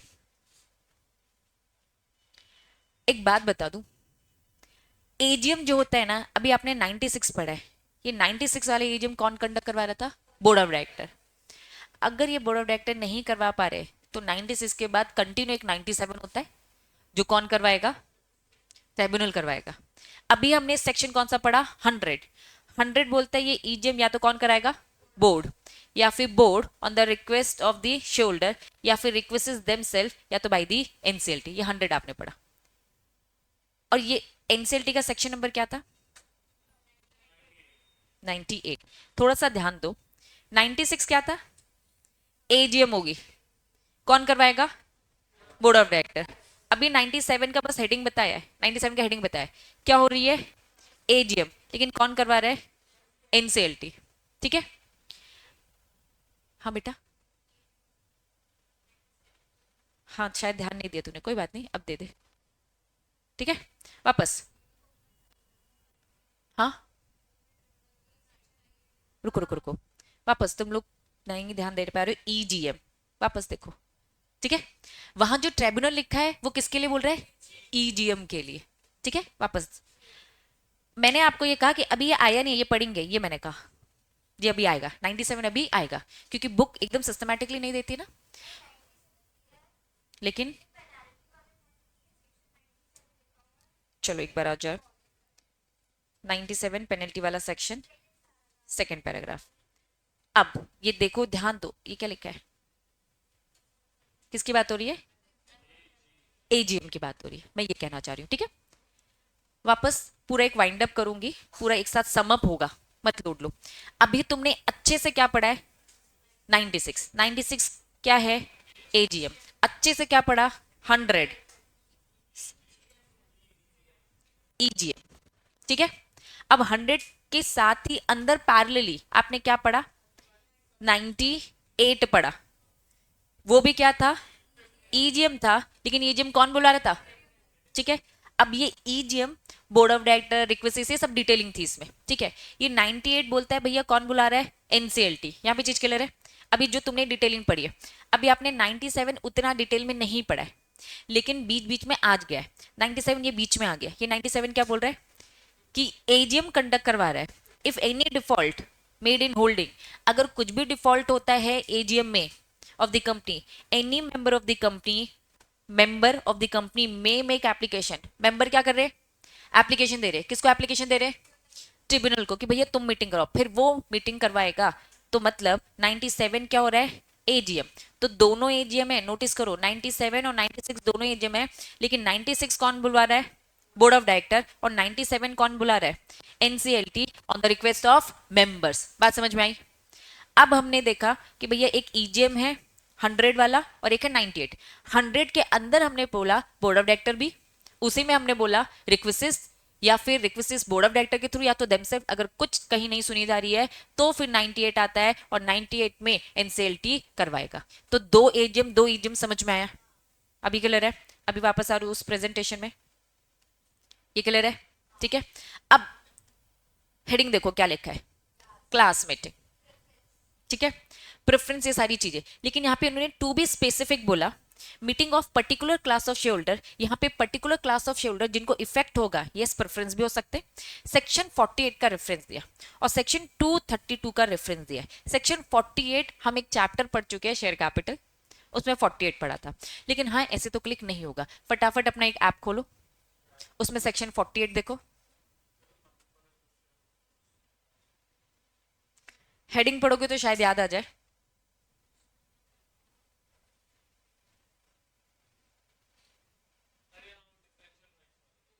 वेरिएशन राइट्स आ रहा है, वेरिएशन राइट्स, हम क्या कर रहे हैं? राइट को वेरी कर रहे हैं। ठीक है, तो कुल मिलाकर जिनके राइट को इफेक्ट हो रहा है उनसे एक बार पूछा जा रहा है, तो जिनको इफेक्ट हो रहा उनका एक अलग क्लास हो गया, उनकी एक अलग कैटेगरी होगी, उनसे पूछा जा रहा है भैया हम ये सब चेंजेस करने का सोच रहे, कर सकते? तो सबको नहीं बुलाया है, तुमको बस इफेक्ट हो रहा तो उनको मैं नहीं बुलाऊंगी, तुम्हारी बस मीटिंग कराई। हाँ, माइनॉरिटी मतलब जिनके राइट को इफेक्ट होगा, मैं ये बोल सकती हूँ। ठीक है, तो सेक्शन 48 के अकॉर्डिंग या फिर सेक्शन 232 के अकॉर्डिंग, अब सेक्शन 232 में जाओ, 48 देख लिया, 232 में जाओ, मर्जर अमलगमेशन की बात कर रहा है। ठीक है, अब अपनी बुक में आ जाओ, अपनी बुक में आओ, चलिए क्लास मीटिंग इन्होंने एकदम स्पेसिफिक बोल दिया, भैया क्लास मीटिंग से हमारे दो सेक्शन है, सेक्शन कौन सा है 48 और सेक्शन कौन सा है 232। सेक्शन 48 किसकी बात बोलता है, सेक्शन 48 बोलता है भाई variation of share holder rights, वो शेयर होल्डर जिसका राइट वेरी हो रहा है, उनके इंटरेस्ट को इफेक्ट हो रहा है, तो उनकी बस अलग से मीटिंग करवाई जा रही है, बाकी सबकी मीटिंग नहीं करवा रही। मर्जर अमलगमेशन की बात हो रही है, अगर मर्जर अमलगमेशन की बात हो रही है तो इन्होंने कहा कि भैया उसमें several class of share holders होते हैं, बहुत सारे क्रेडिटर्स होते हैं। अब दो company, Vodafone company idea company merge हो रही है, ये हमारी वोडाफोन कंपनी, तुम आइडिया कंपनी, ये शोल्डर उठ के इधर आ रहे, वो भी इक्विटी तुम भी इक्विटी, लेकिन वो जो इक्विटी है उनकी बस मैं अलग से मीटिंग करवा रही हूँ, वापस किसकी मीटिंग करा रही हूँ, वोडाफोन कंपनी के शोल्डर के, उनके क्रेडिटर्स की अलग से मीटिंग हो रही है। तो कुल मिलाकर मर्जर अमलगमेशन में सिचुएशन ऐसी होती है कि भैया दो अलग अलग कैटेगरीज बन गई है, वोडाफोन कंपनी के इक्विटी शोल्डर अलग हो गए, आइडिया कंपनी के इक्विटी शोल्डर अलग हो गए। अब वोडाफोन कंपनी के इक्विटी शोल्डर को भैया आज इधर मर्ज करने वाले, लेकिन पहले उनकी अलग से मीटिंग करा के उनके साथ बात तो कर लो। तो क्या सबको बुला रहे एक साथ, नहीं, अलग एक पर्टिकुलर क्लास ऑफ मेंबर्स को अलग से मीटिंग में बुला रहे। तो क्लास मतलब अलग से कैटेगरीज है, और यहां एकदम स्पेसिफिक हो जाते हैं। स्पेसिफिक उन्होंने कहा भैया 48 में इंटरेस्ट को इफेक्ट हो रहा है, सेक्शन 232 में भी वोडाफोन कंपनी के मेंबर्स जो है शोल्डर से उनको इफेक्ट हो रहा है, तो इनकी अलग से जो मीटिंग होगी उसे क्लास मीटिंग होगी। क्लास मतलब एक कैटेगरी, एक ग्रुप मीटिंग अलग। बात समझ में आ रही है? एक इंग्लिश वर्ड होता है क्लास, जिसका मतलब होता है ग्रुप बना देना। यहाँ पे हमने किन लोगों का ग्रुप बनाया, जिनके इंटरेस्ट को इफेक्ट हो रहा है। अब इसके बाद भी उन्होंने कहा डिबेंचर होता है, क्रेडिटर होता है, एक्सेट्रा, प्रेफरेंस, ये सब भी इसमें आ जाएंगे अलग से। सबकी हम जो मीटिंग बुला रहे हैं उसमें हम ये एजीएम ईजीएम नहीं कर रहे। ये एजीएम ईजीएम क्या था, हर कोई आ रहा है, इसमें हर कोई आ रहा है क्या, बस डिफरेंस है, हर कोई आना है। एजीएम मतलब साल में एक, ईजीएम मतलब अदर देन एजीएम, और क्लास मतलब हर किसी को नहीं बुलाया जा रहा है, कुछ पर्टिकुलर लोगों को, कुछ पर्टिकुलर शोल्डर को बुलाया जाता है, दैट वाज क्लास मीटिंग। वो पर्टिकुलर लोग कौन है, सेक्शन 48 के अकॉर्डिंग जिनके राइट्स वेरी हो रहे, चेंज हो रहे, या फिर सेक्शन 232 के अकॉर्डिंग मर्जर अमलगमेशन में जो पर्टिकुलर क्लास है जिनको इफेक्ट हो रहा है, पर्टिकुलर शोल्डर्स है जिनको इफेक्ट हो रहा है। क्लास समझ में आया? कुछ लोग की मीटिंग अलग से, दैट्स इट। आओ रीड करेंगे। Meeting of the members, to, उन्होंने बोला टू ब्रॉड डिवीजन है, पहला जनरल है, दूसरा क्या है class. Particular class of share से मतलब क्या है, class meeting must be convey और अ चेंज राइट। ये देखो ये वही वाली बात कर रहा है कि भाई राइट आपका चेंज हो रहा है या फिर किसी को प्रिविलेजेस मिल रहे हैं, that class provided by the article effecting such change, इसका चेंज किसी और पे पड़ रहा है, तो सेक्शन 48 का रेफरेंस दिया। फिर उन्होंने कहा कि भैया 232 तुम इनके साथ आ जाओगे तो तुम्हारे वोडाफोन की कंपनी के शेयर्स का क्या होगा, तो तुमको इफेक्ट हो रहा है, तो तुम्हारी जो मीटिंग होगी तो इन्हें हम बोलेंगे क्लास मीटिंग। क्लैरिटी है बच्चों? क्लास मीटिंग क्लियर है बच्चों? मैंने जानबूझ के ऑन किया क्योंकि अभी कोई है नहीं ऑफिस में, है ना, कोई आ जाए तो मैं खोल दूंगी। बस 2 मिनट, बस रक्षिता दी एक बार आ जाए। डन। चलो नेक्स्ट क्या लिखा है, किसकी मीटिंग? हाँ बेटा, अब देखो वो मैटर किस किस टाइप का है। अगर वो मैटर ओआर वाला है तो ओआर होगा, वो मैटर एसआर वाला है तो ऐसा, जनरली एसआर वाला ही होता है। ठीक है, जनरली एसआर ही होता है। अब नेक्स्ट हेडिंग बोलो, एक मिनट रुको, ये लास्ट लाइन क्या बोल रही है, इनकी भी जब मीटिंग होगी ना तो जनरल मीटिंग जिस तरीके से हमने डिटेल में पढ़ी, सेम मोटाटिस मोटेंडिस होगा, कॉपी पेस्ट होंगी, जो हमने प्रोविजन इसको लेके पढ़ी, ये प्रोविजन इसमें भी एप्लीकेबल है। नेक्स्ट मीटिंग किसकी हो रही है, डिबेंचर क्रेडिटर की, डिबेंचर क्रेडिटर प्रोविजन, इसमें भी क्या बोला, डिबेंचर शोल्डर की अलग से हो रही है, देन क्रेडिटर की अलग से हो रही है। तो जैसी भी इनकी मीटिंग आप बुलाओगे तो मीटिंग के रूल्स क्या होंगे, मोटाटिस मोटेंडिस, जो भी हमने इससे पहले पढ़ा। इससे पहले हमने क्या पढ़ा, प्रॉपर अथॉरिटी, कोरम होना चाहिए, मिनट्स बननी चाहिए, सब इसमें भी लगेगा। तो कह रहे हैं बार बार हम एक चीज को रिपीट करने वाले नहीं है। क्लैरिटी है बच्चों? पक्का? तो अब आपकी 4 टाइप की मीटिंग हो गई, पहला एजीएम, दूसरा EGM, then class meeting, class meeting specific है 48 सेक्शन और 232। अगर सेक्शन नंबर याद नहीं होता है तो वेरिएशन ऑफ शेयर्स की बात करना और मर्जर मल्गमेशन की बात करना। और last one is debenture, creditor etcetera, जिनसे भी हम लोन वन उधार उधार ले रहे। क्लियर है बच्चों? पक्का? अब जो ये एडजर्न मीटिंग दिख रही है, एडजर्न मीटिंग का भी मैंने पोस्टपोन बताया था बाद में। पोस्टपोन वर्ड यूज नहीं किया जाता कंपनीज एक्ट में, ठीक है? क्या वर्ड यूज किया जाता है? एडजर्न। तो मीटिंग क्या होगी? एडजर्न। तो क्लास क्या होगी? एडजर्न बोलेंगे हम, ठीक है, ताकि यूज टू हो जाओ। पोस्टपोन टर्म यूज नहीं करते, ठीक है? अब लीगल टर्म, लेकिन ये थोड़े टाइम के लिए स्किप करेंगे, अभी इसको नहीं पढ़ाना है, क्योंकि ये अभी तुम लोग उसमें मुझे जाओगे। पहले मैं चाहती हूँ सिंपल चीजें कर ले, उसके बाद हम उसमें आएंगे। मार्क करना, ये कर लो। अब मुझे बताओ सेक्शन कौन कौन सा हो गया? 96 क्लिक हो रहा है, 97, 98 और बीच में 99 क्या था? पेनल्टी थी, ठीक है? अब मैं उसका सेक्शन याद करने को नहीं कर रही। पेनल्टी अगर आपने फॉलो नहीं करी तो आपको ये पेनल्टी लगेगी 100। अब 100 के बाद आपको ये हेडिंग दिख रही है? क्या आप रेजोल्यूशन समझते हैं? सबसे पहले तो भाई दो टाइप के होते हैं, एक होता है ऑर्डिनरी, एक होता है स्पेशल, ठीक है? बीच में सेक्शन जंप होकर आ गया। सेक्शन नंबर क्या है बताओ? 14, 114। 114 का सबसेक्शन 1, सबसेक्शन 2। सबसेक्शन 1 क्या बोलता है भाई? Ordinary resolution. लैंग्वेज क्या लिखी है बताओ? मोर देन 50%, सिंपल मेजोरिटी, ठीक है? मोर देन या फिर क्या लिखा है? इक्वल टू, मतलब 75 या 75 से ऊपर। मतलब इसमें मैं हमेशा 51 लिखती थी और ये हमेशा क्या होता था? 75, ठीक है? लेकिन एकदम पॉइंट के फिगर को भी कंसीडर किया जाता है। बात समझ में आ रही है? मोर देन 50% लिखा है, ठीक है? तो सिंपल मेजोरिटी, सिंपल मेजोरिटी। और क्या लिखा है? 75%। अगर रेजोल्यूशन होता है वोटिंग फेवर में आता है तो वो डिसीजन कंक्लूड किया जाता है। अब अगर आपकी बुक में आएंगे तो बुक में क्या बोला है? Ordinary, special. रीड करेंगे, vote in favour of the resolution including, ये क्या लिखा है? Casting vote. इससे पहले भी सुना है? बताओ। वीटो पावर अलग थी, वीटो पावर पुराने कंपनीज एक्ट में थी 1956 में। कास्टिंग क्या था? Very good, very good. मैंने क्या बोला? ऑर्डिनरी रेजोल्यूशन पास करना था, 50-50 वोट आ गया। 10 लोग फेवर करते, 10 लोग अगेंस्ट करते। तो अब ये कास्टिंग वोट किसको मिलेगा? चेयरपर्सन को मिलेगा, जो यहां पर चेयरपर्सन है, ठीक है? शेल एक्सीड द वोट, अगर सिंपल भाषा में रीड करोगे, vote in favour in the resolution shall exceed the vote cast against the resolution, मतलब simple majority that was ordinary resolution, ठीक है? बीच में उन्होंने बोला फेवर की जब काउंटिंग की जाएगी तो कास्टिंग वोट को भी इंक्लूड किया जाएगा। मैंने बोला 10 फेवर में हो 10 अगेंस्ट में, तो मैं अगर चेयरपर्सन हूं, चेयरमैन हूं, तो चेयरमैन ने क्या वोट किया? फेवर में, ठीक है? तो फेवर में इंक्लूड किया जाएगा, वो 11 हो गया और यस सिंपल मेजोरिटी से पास हो गया रेजोल्यूशन। स्पेशल रेजोल्यूशन क्या होता है? Vote in cast in favour of the, क्या लिखा है? 3 टाइम्स अगेंस्ट द रेजोल्यूशन। और जब भी स्पेशल रेजोल्यूशन पास होता है तो एक फॉर्म आ जाता है MGT 14। इसे थोड़ी देर से पढ़ेंगे, इसका सेक्शन 115 है। अभी 114 समझ में आया?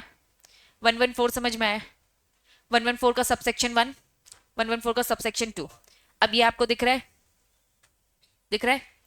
अब एकदम शॉर्ट में समझेंगे।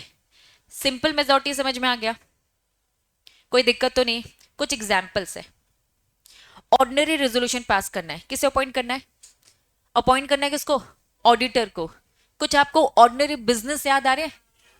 ऑर्डिनरी बिजनेस में हमें डिविडेंड डिक्लेयर करना था, ऑडिटर को अपॉइंट करना था, फाइनेंशियल स्टेटमेंट को अप्रूवल देनी थी। मैंने पहले ही बोला था ऑर्डिनरी बिजनेस में पास होता है ऑर्डिनरी रेजोल्यूशन। पॉइंट्स याद रहेंगे? स्पेशल, बाकी सब स्पेशल मैटर्स है, स्पेशल बिजनेस है, तो उसमें भी क्या पास होता है? Special resolution. 3 टाइम्स होता है, 3 टाइम्स। इसमें इंपॉर्टेंट ये है, if the notice fail to state the special nature, अगर आपने नोटिस में नहीं लिखा कि ये नोटिस स्पेशल नेचर का है, वापस आप घर पे एक नोटिस भेज रहे थे, नोटिस भेज रहे थे, उस नोटिस में लिखा होना चाहिए कि हम जो मीटिंग में डिस्कस करने वाले हैं वो स्पेशल बिजनेस वाले, स्पेशल नेचर वाले बात डिस्कस करने वाले हैं। अगर ये नहीं लिखा है, meeting will be deemed irregular, मान लिया जाएगा मीटिंग सही तरीके से कंडक्ट नहीं हुई है। बात समझ में आई? वापस करो, एक वैलिड जनरल मीटिंग में क्या क्या होना चाहिए बताओ। प्रॉपर अथॉरिटी, प्रॉपर नोटिस देगी। अब नोटिस आपने प्रॉपर तो नहीं दिया, प्रॉपर कोरम होना चाहिए, प्रॉपर चेयरमैन प्रोसीड करवाएगा, नीचे फिर हमने पढ़ा था रेजोल्यूशन सही तरीके से पास होना चाहिए और फाइनली मिनट्स होना चाहिए। तो यहां पर आपने क्या गलती करी है, नोटिस की गलती करी है, नोटिस आपने सही नहीं भेजा। और अगर नोटिस आपने सही नहीं भेजा तो मान लिया जाएगा आपकी मीटिंग भी सही नहीं है। इरेगुलर मतलब इनवैलिड है, आपकी मीटिंग क्या है, इनवैलिड। क्यों इनवैलिड हो गई, क्योंकि आपने अपने नोटिस में स्पेसिफाई नहीं किया ये स्पेशल नेचर का नोटिस है, क्योंकि यहां पर क्या होने वाला था, स्पेशल बिजनेस डिस्कस होने वाला था और साथ में एक्सप्लेनेटरी स्टेटमेंट देना था। क्लियर है बच्चों। अब कुछ एग्जांपल्स है, याद करो स्टार्टिंग के चैप्टर, कंपनी नाम बदल रही है तो एसआर याद आ रहा है, कंपनी आर्टिकल बदल रही है, प्राइवेट से पब्लिक हो रही है। स्टार्टिंग के हमने जो चैप्टर्स पढ़े थे, मेमोरेंडम आर्टिकल ऑल्टर कर रहे थे, सब में क्या था, एसआर एसआर एसआर, एक जगह था ओआर कैपिटल। वेरी गुड, बाकी सब एसआर थे। तो एग्जांपल्स बता दोगे। तो कुल मिलाकर आपका जो ये पूरा ऑर्डिनरी का पैराग्राफ एक ही चीज को इतना रिपीटेटिव सेंस में बोल रहा है और ये एग्जांपल्स हैं, ठीक है। नेक्स्ट स्पेशल रेजोल्यूशन क्या बोलता है, special resolution duly specified in the notice, ठीक है। बताओ नोटिस रिक्वायर्ड, एक्ट ने जो बोल रखा है उसी के अकॉर्डिंग नोटिस देने का। वोट कास्ट इन फेवर क्या होना चाहिए बच्चों, 3 टाइम्स होना चाहिए, ठीक है। Special business can not deal at the meeting, अगर आपने क्या नहीं किया, ये लिखा है, ये वाला बात थी जो मैंने आपको इंपॉर्टेंट बताई, if the notice convey the meeting special business meeting would be deem to have convey irregularly, ये इंपॉर्टेंट है। और all these are example. Clear है बच्चों, पक्का। अब दिख रहा है 115, थोड़ा सा देखेंगे क्या क्या याद हो गया। सेक्शन 96 क्या है, 97 एजीएम लेकिन conduct bye tribunal NCLT, 98 EGM लेकिन बाय ट्रिब्यूनल, 99 तो पेनल्टी था, 100 114 ऑर्डिनरी रेजोल्यूशन और स्पेशल रेजोल्यूशन, ये क्या लिखा है 115। अब ये है वो 115 इंपॉर्टेंट, क्या लिखा है। अब प्लीज थोड़ा वापस आएंगे, एक होता है ऑर्डिनरी बिजनेस, एक होता है स्पेशल बिजनेस। तो जरा मुझे बताना, स्पेशल बिजनेस एक है, स्पेशल बिजनेस दूसरा क्या होता है, स्पेशल रेजोल्यूशन। अब एक और चीज आपको बता रही हूं, स्पेशल नोटिस। डिफरेंस समझ में आता है, पहले तो बताओ इन दोनों का डिफरेंस समझ में आता है। स्पेशल बिजनेस क्या होता है, other than ordinary business, clarity है। स्पेशल रेजोल्यूशन क्या होता है, 75% की वोट है, ठीक है, अदर दर, ठीक है। अब ये नई चीज है, क्योंकि तीनों का आगे स्पेशल स्पेशल स्पेशल लगा है, तो प्लीज पीछे के टर्म्स को ध्यान देना, ये बिजनेस है, ये रेजोल्यूशन है, ये नोटिस है। स्पेशल नोटिस, आओ देखेंगे, कुछ मैटर्स होते हैं इंपॉर्टेंट, ये कुछ मैटर्स हैं, इन मैटर्स को याद रखेंगे। अभी सेक्शन नंबर याद नहीं होगा तो भी चल जाएगा, क्योंकि अभी ये सेक्शंस नहीं आए, लेकिन इनके कंटेंट को याद रखना।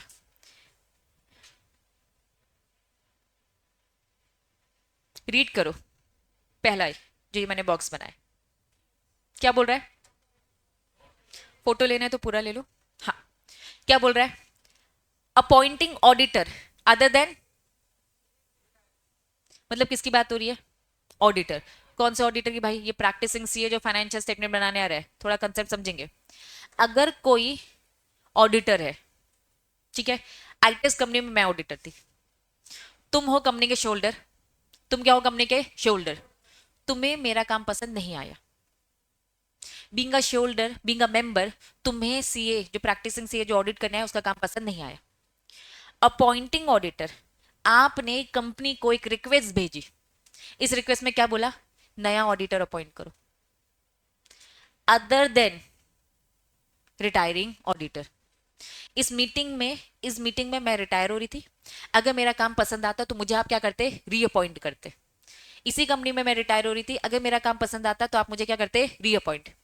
लेकिन आपको मेरा काम इस पूरे साल भर पसंद नहीं आया, आप क्या डिस्कस करने वाले हो कि जो ये डायरेक्टर रिटायर होने वाला है ना, उसकी जगह पर किसे अपॉइंट करो, नए डायरेक्टर को। ये बात समझ में आई पहला। या फिर और नॉट रीअपॉइंटिंग, तुमने बस क्या बोला, हमें ये वाला तो नहीं चाहिए, या तो आपने बोल दिया मिस्टर ए को अपॉइंट करो, मिस्टर ए को अपॉइंट करो, ये पुराना वाला सही नहीं लग रहा। सेकंड वाले में आपने क्या बोला, जो ये ओल्ड वाला है ना, ये तो अपॉइंट नहीं होना चाहिए। तो दोनों बातें सेम बातें क्या बोल रही हैं कि पुराना वाला हमें ठीक नहीं लग रहा है। दोनों में से कोई भी एक कंडीशन। अगर मेंबर्स बोलते हैं पुराने वाले को हटाओ, पुराने वाला सही नहीं है, या फिर बोलेंगे पुराने वाले की जगह पे कोई नया लेकर आओ, तो इसका मतलब पुराने वाले को हटाया जा रहा है। ये बात आप कंपनी को भेज रहे हो। कौन भेज रहा है? मेंबर। मेंबर भेज रहे हैं कंपनी को। इसका ये नोटिस नहीं है, ये स्पेशल नोटिस है। क्यों स्पेशल नोटिस है? क्योंकि अभी तक नोटिस कौन दे रहा था? कंपनी मेंबर को भेज रही थी नोटिस। ये रिवर्स हो रहा है। कौन किसको भेज रहा है? मेंबर्स भेज रही है कंपनी को स्पेशल नोटिस बनाकर कि भाई हमें रिटायरिंग जो ऑडिटर है ना, इसकी जगह पे नया चाहिए। ये एक मैटर है। दूसरा मैटर, रिमूव करो किसको? डायरेक्टर को, before the expiry of the term. ये डायरेक्टर का टाइम बचा है, टाइम से पहले हम इसे निकाल रहे क्योंकि हमें डायरेक्टर का काम पसंद नहीं आया। एंड है उसमें, और था इसमें एंड है, appointing another director in place of old. कुल मिलाकर एक में डायरेक्टर को निकालने की बात हो रही है और एक में ऑडिटर को, क्योंकि मेंबर परेशान है इनसे। तो ये स्पेशल नोटिस देकर, मेंबर जब नोटिस देता है किसको, किसको देता है? कंपनी को, तो स्पेशल नोटिस। अब थोड़ी ये लैंग्वेज रीड करेंगे, मेंबर्स देंगे, फिर कंपनी मीटिंग करवाएगी और ये बातें डिस्कस करेंगे बाकी सारे के साथ, ठीक है। सेक्शन 115 बोलता है, by the provision of this act special notice is required. पहले ही समझ में आ गया स्पेशल नोटिस क्या है? मैंने आपको पहले बता दिया। कौन किसको दे रहा है? मेंबर दे रहा है कंपनी को। Special notice is required any resolution, ये एक स्पेशल मैटर है जिसमें हम चाहते हैं कि रेजोल्यूशन पास किया जाए। Notice of the intention to move such resolution shall be given to company. ये जो नोटिस है किसको दिया जा रहा है? कंपनी को दिया जा रहा है। देने वाला कौन है? Bye such number of members. कितने मेंबर्स? आ जाओ, एटलीस्ट क्या बोला है? 1% of the total voting power. आपकी कंपनी का एक 1% वाला भी शेयर होल्डर अगर बोलता है तो उसकी बातें सुनी जाएंगी। मीटिंग होगा, इस मीटिंग में डिस्कशन होगा, इस मीटिंग में डिसाइड होगा निकालना है कि नहीं निकालना, लेकिन रिक्वेस्ट के बेसिस में ये मीटिंग कंडक्ट करवाई जा रही है। बात समझ में आ रही है? ठीक। या तो 1% वोटिंग पावर वाला, या तो शेयर होल्डिंग उसके पास कितनी होनी चाहिए? मिनिमम कितना? 5 लाख। या तो 1% वोटिंग पावर वाला आ जाए, या तो क्या लिखा है? नॉट एक्सीडिंग, मतलब not exceeding, sorry, not less then में मैं आ गई, ठीक है ठीक है। नॉट लेस देन मतलब मिनिमम, नॉट लेस देन मतलब क्या है? मिनिमम। नॉट एक्सीडिंग मतलब क्या? मैक्सिमम। कितना? 5 लाख। Paid up capital. तो कुल मिलाकर एक तरफ वोटिंग पावर बोला, एक तरफ क्या बोला? Paid up capital. इस लिमिट के लोग क्या करेंगे? रिक्वेस्ट भेजेंगे। किसको रिक्वेस्ट भेजेंगे? कंपनी को। कंपनी को क्या रिक्वेस्ट भेजेंगे? कुछ स्पेशल मैटर हम डिस्कस करने वाले। वो स्पेशल मैटर्स क्या है? Resolution of the appointment of the auditor at the AGM other than the retiring auditor, या फिर और एक्सप्रेस कर रहे हैं कि रिटायरिंग ऑडिटर रीअपॉइंट नहीं होना चाहिए। दूसरा वाला पॉइंट किसकी बात करता है? डायरेक्टर की। रिमूव करो डायरेक्टर को before the expiry of the period of this office, appointing someone in place of the director, so remove. Clarity है बच्चों?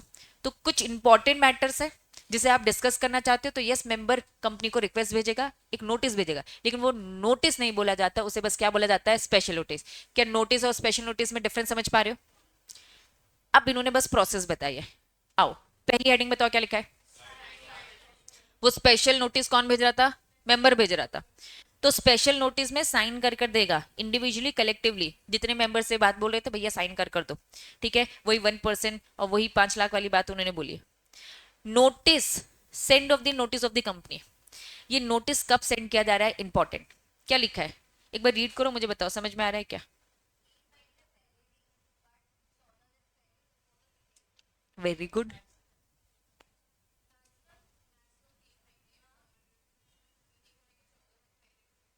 Very good. ये मीटिंग हो रही है इस दिन। इन्होंने बोला यहां से 3 महीने, और यहां से कितना बोला? 14 दिन। मतलब आप जो बोलोगे ना, टाइम दे रखा है, send notice to the company. आपको मालूम है कि मीटिंग होने वाली है, तो आप पहले से एक नोटिस भेज दो कि भाई जब भी होगी ना मीटिंग, तो प्लीज इन बातों का ख्याल रखना, हम नहीं चाहते इनको डिस्कस, है ना, इनको वापस से रिअपॉइंट करना, तो ये मैटर जरूर इस कंपनी में डिस्कस किया जाए, ठीक है। तो मैक्सिमम क्या बोला? कितना बैक डेट जा सकते हो? 3 महीने, और कम से कम 14 दिन का तो गैप होना चाहिए। ऑन द रिसिप्ट, जैसे ही नोटिस, बैकडेट से पीछे जाएंगे ना,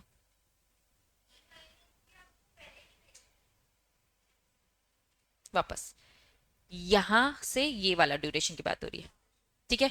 ये कह रहे हैं कि जब मीटिंग होगी और जब ये नोटिस भेजेगा मेंबर, इसमें 14 दिन का गैप होना चाहिए, ठीक है।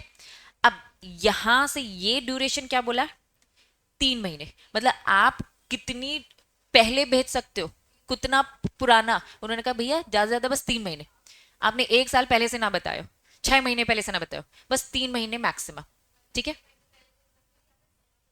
मीटिंग होने के 14 डेज पहले मिनिमम, ठीक है। तो ये मिनिमम है ड्यूरेशन और ये क्या बोल दिया, मैक्सिमम, ठीक है। क्लियर है।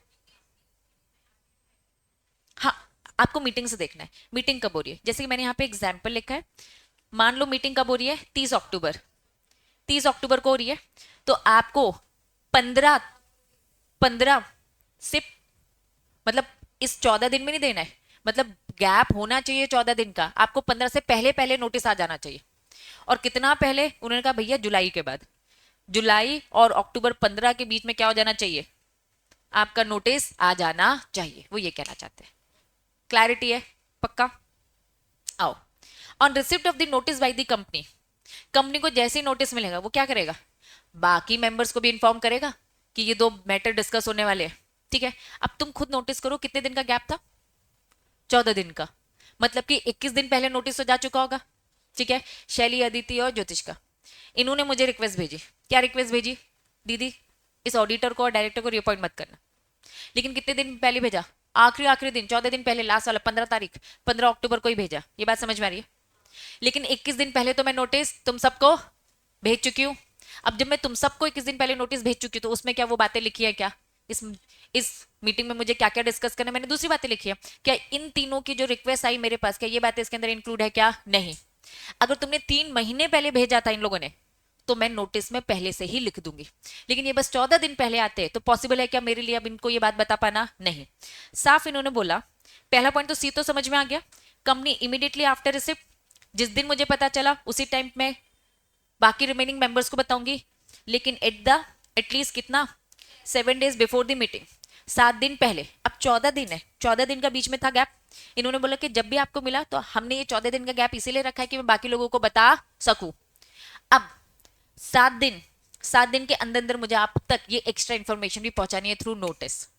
लेकिन अब मेरे लिए इम्पॉसिबल हो गया, इन 7 दिन में भी मैं नहीं कर पा रही हूं। तो इन्होंने कहा कि देखो पहली फुर्सत में क्या करो, not practicable to give the notice, चुपचाप एक इंग्लिश और एक वर्नाकुलर लैंग्वेज के न्यूज़पेपर में ऐड दिला दो कि कुछ रिक्वेस्ट की स्पेशल नोटिस आया है और वो स्पेशल नोटिस में क्या बोल रहे हैं, इनको डिसकंटिन्यू करना। तो हाँ, आप ये नोटिस के थ्रू करवा सकते हो और साथ ही में कंपनी अपनी वेबसाइट में भी ये पब्लिश कर देगी at least 7 days before the meeting. पहले तो 7 दिन के अंदर अंदर आपको नोटिस के थ्रू ही बताना है, लेकिन इम्पॉसिबल हो रहा है तो न्यूज़पेपर और वेबसाइट में तो ये काम पक्के से कर लेना ताकि इन तक ये बात पहुंच जाए और जब ये मीटिंग में आए तो इनके दिमाग में कंसर्न रहे कि ये 4 बातें जो कंपनी ने नोटिस में भेजी थी वो तो है, प्लस और जो इन रिक्वेस्ट लोगों ने भेजी है ये भी अलग से एडिशनल बातें डिस्कस होंगी। क्लैरिटी है बच्चों, पक्का। कहानी क्या चल रही है बताओ। सेक्शन 115 क्या बोलता है, कुछ इंपॉर्टेंट मैटर्स है, नाम क्या थे वो, ऑडिटर और डायरेक्टर। अब टू बी स्पेसिफिक, ऑडिटर में पहली 2 बातें क्या लिखी थी, नए को अपॉइंट करो पुराने की जगह, या फिर पुराने को तो मत ही अपॉइंट करना, जिसको आपको लेकर आना लेकर आओ, ठीक है। हाँ जी,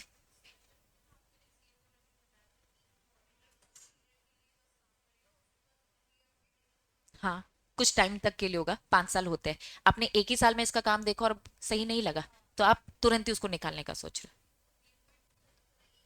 1 साल, इस साल 5 साल तक काम कर सकता है, इस साल एजीएम में अपॉइंट होगा, काम अच्छा लगा तो रीअपॉइंट, काम अच्छा लगा तो रीअपॉइंट, ये रीअपॉइंट हो के 5 साल तक होगा। क्लियर बच्चों, पक्का। चलो वापस आएंगे।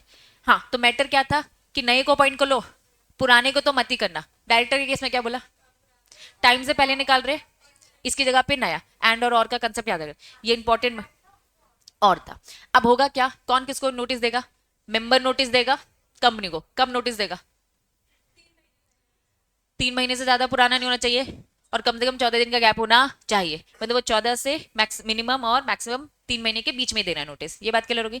अब अगर आपने नोटिस दे दिया है तो कंपनी की रिस्पॉन्सिबिलिटी है बाकियों को 7 दिन, जिस दिन नोटिस आए 7 दिन के अंदर बताओ। लेकिन प्रैक्टिकल पॉसिबल नहीं हो पा रहा है नोटिस के थ्रू, तो न्यूज़पेपर में और अपनी कंपनी आईटेक्स कंपनी अपनी वेबसाइट में डाल देगी कि भाई ये 2 मैटर और डिस्कस करेंगे करेंगे करेंगे। अब यहाँ ये सेक्शन खत्म, केस का बस कंक्लूजन पढ़ो, फिर मैं ब्रेक दूंगी। रीड करो, आप लोग रीड करोगे।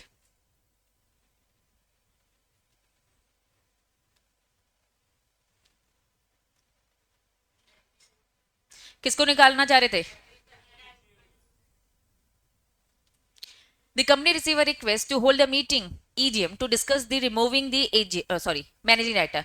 However, the court found that request was not made according to legal rules. The notice for the meeting was incorrect. Had to be cancelled. सही तरीके से नहीं किया था. As a result, जो earlier decision था which has been put hold, साफ बोल दिया उन्होंने, जो पुराना डिसीजन था उसे वापस ले लिया जाएगा। आपको नोटिस सही टाइम पर देना है, वही 14 दिन और 3 महीने एंड ऑल, ठीक है। नेक्स्ट नीचे 2 और केसेस दिख रहे हैं, दोनों केसेस का कंक्लूजन एक साथ। पहला रीड करेंगे। कोर्ट ने हाईलाइट किया है, क्या हाईलाइट किया है? Importance off shoulder making inform decision, emphasis the need for the discussion before meeting. Meeting बुलाई है हमारे शोल्डर ने। शोल्डर चाहते हैं रुको रुको, वोटिंग करने से पहले हम कुछ बातें डिस्कस करना चाहते हैं, तो यस शोल्डर को इंपॉर्टेंस दी जाएगी, पहले वो डिस्कस करेंगे और डिस्कस करने के बाद सही तरीके से वोटिंग करेंगे। क्लैरिटी है। नेक्स्ट क्या लिखा है? कोर्ट ने एग्जेम्प्ट कर दिया फ्रॉम पब्लिशिंग। बुरा लग रहा है स्पेशल नोटिस न्यूज़पेपर में पब्लिश करना पड़ रहा है। अगर किसी ऑडिटर को बोला है नहीं रिपॉइंट करना, किसी डायरेक्टर को बोला भैया इसको नहीं करना है, ऐसा शोल्डर बोल रहे और ये बात हम न्यूज़पेपर में छाप रहे थे, तो कंपनी तो डिफेम होने वाली है, उनके डायरेक्टर डिफेम होने वाले हैं। तो कोर्ट ने छूट दे दी कि ठीक है आपको क्या नहीं करना है, न्यूज़पेपर में मत दो, क्योंकि हम नहीं चाहते कंपनी डिफेम हो।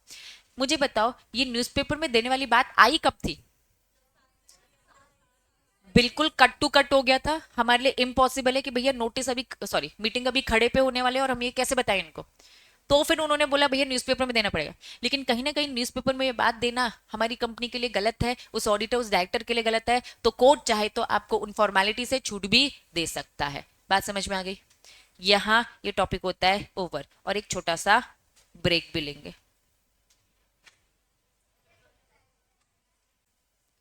प्रोसेस किसकी प्रोसेस है? अब प्रॉपर आपको प्रोसेस बताई जा रही है कि एक मीटिंग में रेजोल्यूशन कैसे पास किया जाता है, ठीक है। अब थोड़ा कंसेप्ट समझेंगे शॉर्ट में। ये क्या लिखा है? क्या लिखा है? अब समझो। मोशन बताया उन्होंने, एक होता है रेजोल्यूशन, एक होता है motion.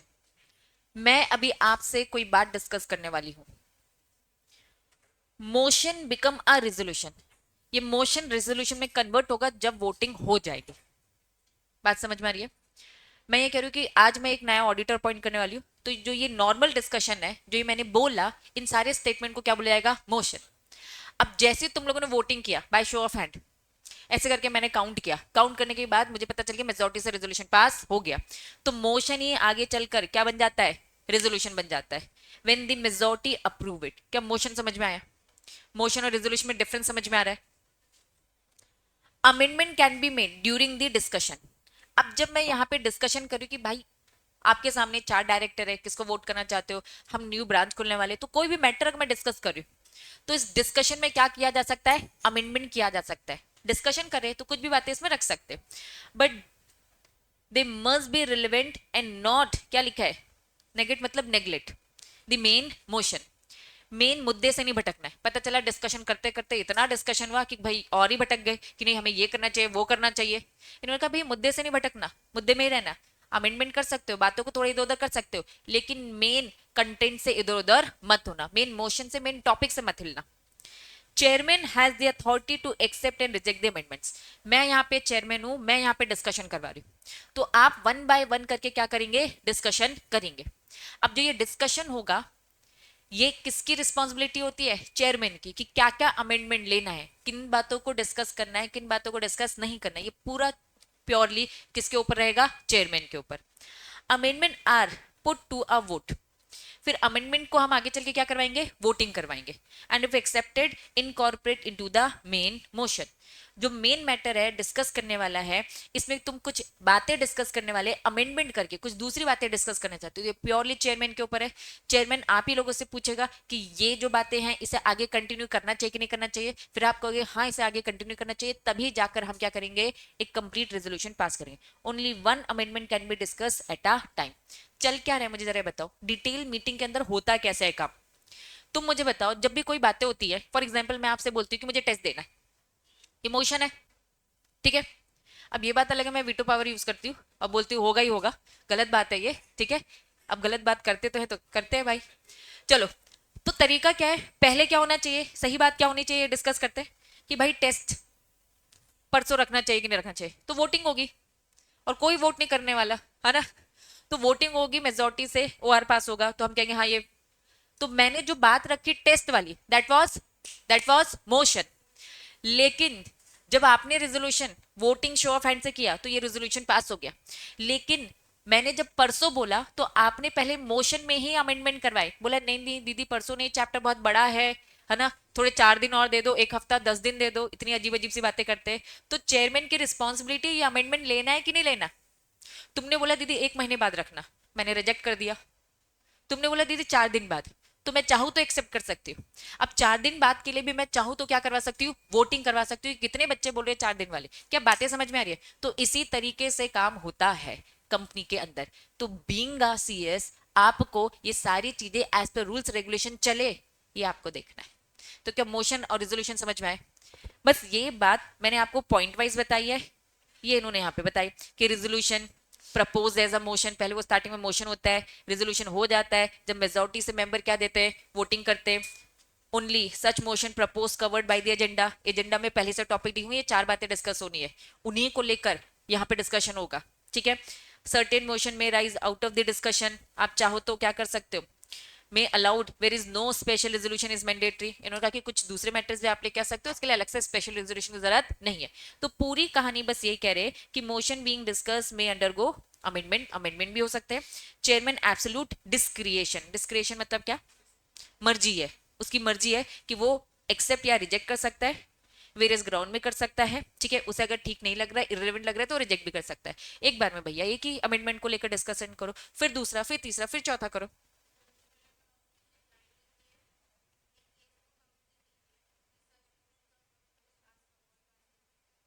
In case of the company meeting, only such motion are proposed as covered by the agenda। अब समझना, मैंने ना नोटिस आपके घर में भिजवा दिया था और नोटिस के अंदर जो 4 बातें लिखी थी ना उसे एजेंडा बोलते हैं।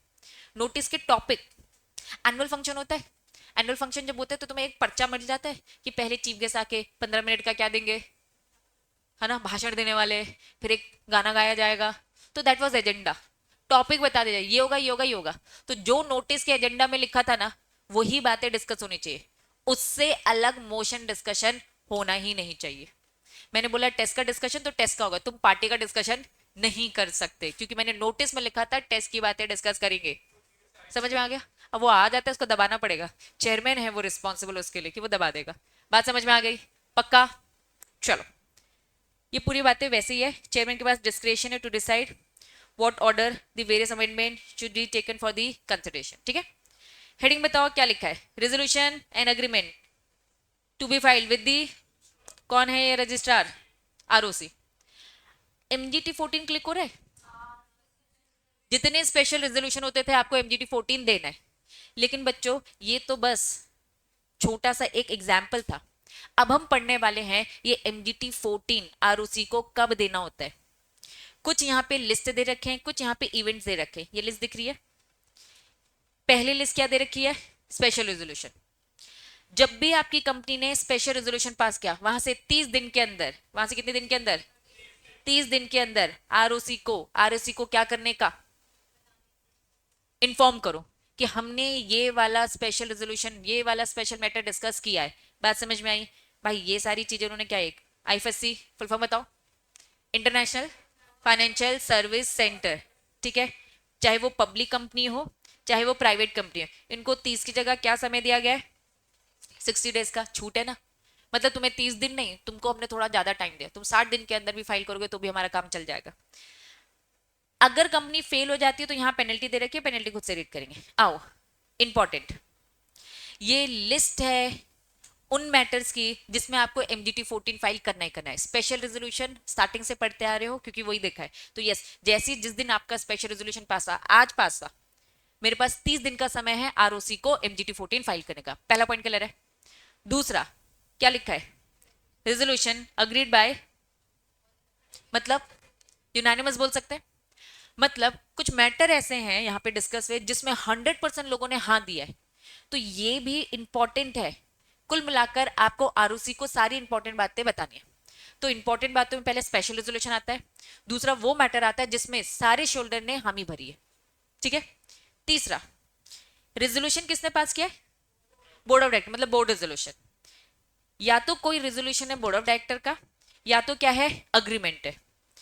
एग्जीक्यूटेड बाय, रिलेटिंग टू, अब ये क्या लिखा है, पहला लिखा है अपॉइंटमेंट, दूसरा क्या लिखा है, रीअपॉइंटमेंट, तीसरा क्या लिखा है, रिन्यूअल, रिन्यू कर रहे अपॉइंटमेंट को, या फिर क्या कर रहे, variation terms of the appointment of, किसकी बात हो रही है, अगर मैनेजिंग डायरेक्टर को अपॉइंट किया गया है, या फिर उसे रीअपॉइंट किया गया है, या फिर उसका अपॉइंटमेंट रिन्यू किया है, या फिर उसकी टर्म्स एंड कंडीशन को क्या किया है, चेंज किया है, ये सब इंपॉर्टेंट मैटर है, MD की बात हो रही है। नहीं नहीं, रुक जाओ रुक जाओ। मैनेजिंग डायरेक्टर को फर्स्ट टाइम अपॉइंट किया, मुकेश अंबानी को फर्स्ट टाइम अपॉइंट किया, तुरंत आरओसी को बताओ MGT 14 के थ्रू। या फिर उसका काम अच्छा लगा तो MD को हमने वापस रीअपॉइंट किया, या फिर उसका अपॉइंटमेंट रिन्यू किया, मतलब टर्म्स एंड कंडीशन में हमने उसका टाइम और बढ़ा दिया, या फिर हमने टर्म्स एंड कंडीशन में कुछ भी चेंज किया। लेकिन ये सारी चीजें MD को लेकर की जा रही है। ये MD की बातें या तो बाय अग्रीमेंट हो रही है, या तो क्या हो रही है, बोर्ड ऑफ डायरेक्टर के रेजोल्यूशन के थ्रू। ये मैटर इतना इंपॉर्टेंट है कि इसमें हमने शोल्डर SR पास करा है क्या, नहीं, लेकिन ये बात इतनी इंपॉर्टेंट है, कंपनी का MD सबसे ऊपर होता है, इस MD का कुछ भी इधर उधर होता है तो आपको MGT 14 के थ्रू ROC को इन्फॉर्म करना है। बात समझ में आ गई।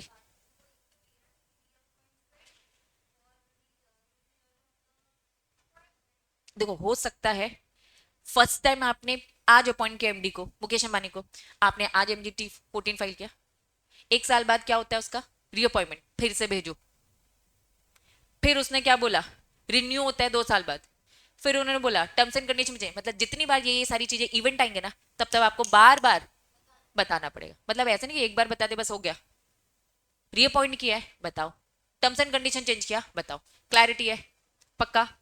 चलो, ABC समझ में आ गया, डी में आऊं।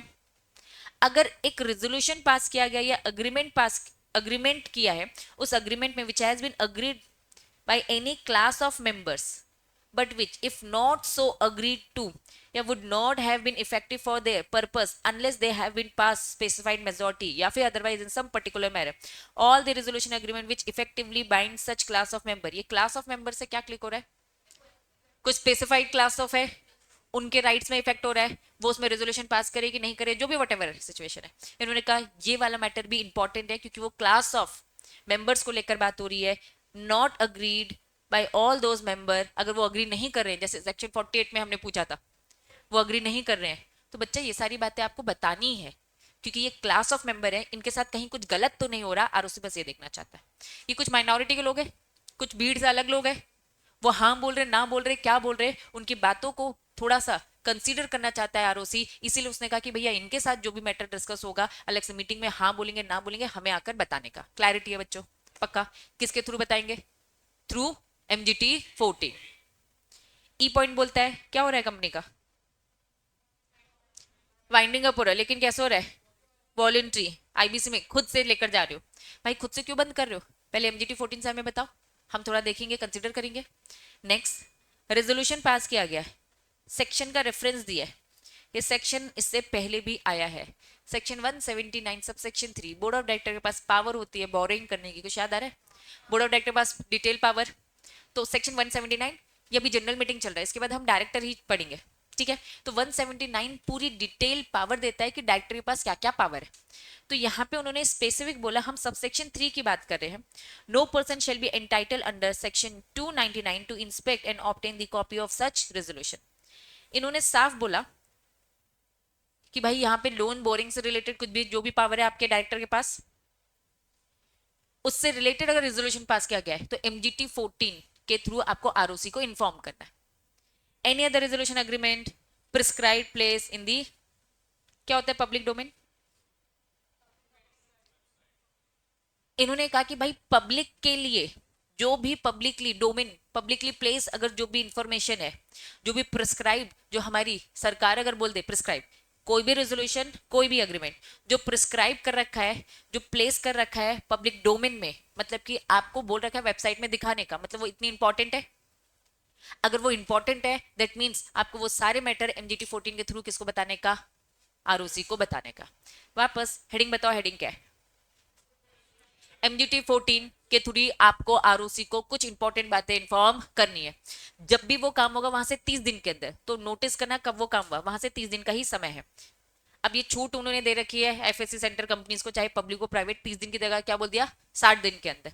यहाँ ये पूरी लिस्ट, पहला केस क्या है, एसआर पास हुआ इन्फॉर्म करो। दूसरा केस, ऐसे कुछ मैटर्स है जिसमें यूनानिमस रेजोल्यूशन पास किया है या फिर अग्रीड नहीं है, हाँ बोला ना बोला वॉट एवर सिचुएशन, ठीक है, आपको ये इन्फॉर्म करना है। सी क्या बोलता है, एमडी का इन्फॉर्म करना है, चाहे वो अग्रीमेंट हो चाहे वो बोर्ड रेजोल्यूशन में, वेरी गुड, चेंज भी होता है तो भी बताना है। डी पॉइंट क्या बोलता है, क्लास मेंबर का हाँ ना बताना है। ई क्या बोलता है, वॉलेंट्री वाइंडिंग अप कर रहे हो बताओ। एफ क्या बोलता है, 179 के 3 की बोर्ड ऑफ डायरेक्टर की पावर से रिलेटेड मैटर है बताओ। जी क्या बोलता है, एनी अदर जो भी पब्लिक डोमेन के लिए है वो सब आपको बताने पड़ेंगे, इंपॉर्टेंट है। तो अब एमजीटी 14 बस रिस्ट्रिक्टेड नहीं है, क्योंकि उस टाइम पे आपको नॉलेज नहीं था और मुझे फॉर्म याद कराना था, तो स्पेशल रेजोल्यूशन में एमजीटी 14 मतलब उसके अलावा भी और डॉक्यूमेंट इंफॉर्मेशन होती है, इवेंट्स होते हैं। क्लैरिटी है। यहां इन्होंने कहा कि भाई हम ना सेक्शन 179(3) के एफ की बात करना चाहते हैं। सेक्शन 179 क्या है, बोर्ड ऑफ डायरेक्टर की पावर। 3 का कौन सा वाला पॉइंट, एफ वाला पॉइंट, नथिंग कंटेन। बच्चों मुझे वापस बताओ 179(3) क्या पढ़ा था हमने, अभी एक बोरिंग की पावर पढ़ी थी इससे पहले वाले चैप्टर में, कि अगर वो बोरो करने तो एक लिमिट होती है, डायरेक्टर की एक लिमिट, उस लिमिट के ऊपर जाता है तो शोल्डर के पास जाने का पढ़ा था, तो ये उसी की बात कर रहा है। उसका ये बोरिंग वाली बात है, जो लिमिट है, ये लिमिट इन पे नहीं लगेगी, ये चीज हमने वहां पर भी पढ़ी थी। बैंकिंग कंपनी का काम लोन लेने देने का काम है, क्या इसमें लोन की रिस्ट्रिक्शंस होगी, क्या लिमिट लगा सकते हो, नहीं। एनबीएफसी में नहीं लगा सकते, हाउसिंग फाइनेंस कंपनी में नहीं लगा सकते, इनका कोर काम क्या है, लोन लेना देना, इसमें लोन की लिमिट नहीं लगा सकते। तो ये बीच में उन्होंने सडन एक बात बोल दी बस, लेकिन ये फिर से रिपीट आएगा, इससे पहले भी पढ़ चुकी, लेकिन इसके आगे जहां आएगा वहां ज्यादा इंपॉर्टेंट होगा वो, ठीक है। चलिए, applicable to private company, not applicable to private company, ठीक। एग्जेम्पशन सरकार ने क्या बोल रखा है, एक्ट ने क्या बोल रखा है, हमने प्राइवेट कंपनी को छूट दे रखी है, और किसको दे रखी है, एफएससी पब्लिक कंपनीज को, ठीक है। चलो क्वेश्चन रीड करेंगे, अब ये इंपॉर्टेंट है आपके लिए, वेरी इंपॉर्टेंट, देखते हैं समझ में आ रहा है कि नहीं आ रहा। एक एजीएम हुई है कंपनी की, matter was pass by the special resolution, ठीक है। Out of the 40 members, total member कितने प्रेजेंट है, 40। इस मीटिंग में टोटल कितने लोग प्रेजेंट है, 40। 20 ने वोट किया फेवर में, 5 वोट होते हैं अगेंस्ट में, 5 वोट वर फाउंड, क्या लिखा है, इनवैलिड, वो इनवैलिड बोलना चाह रहे। 5 तो भैया हमें क्या लगे, वैलिड ही नहीं है, सही लोग थे ही नहीं, वो गड़बड़ लोग थे, था ही नहीं उनके पास voting power. Remaining 10 members, remaining 10 members sustain from voting. Sustain मतलब क्या, रोक दिया गया, ठीक है। चलो, the chairman of the meeting declare the resolution as pass.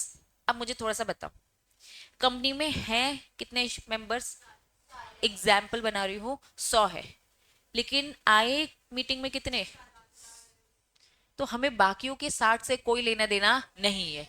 Meeting में जितने लोग हैं मतलब हमें बस 40 ही देखना है। 40 में मैं अगर बोल रही हूँ कि मुझे ओआर पास करना है, तो ओआर पास करने के लिए मुझे कितने मिनिमम चाहिए फेवर में, 50, मोर देन 50 मतलब कितने चाहिए, 21 चाहिए, ठीक है। एसआर पास करना है तो 75, कितना होता है 75, कितना होता है 75, करो काउंट,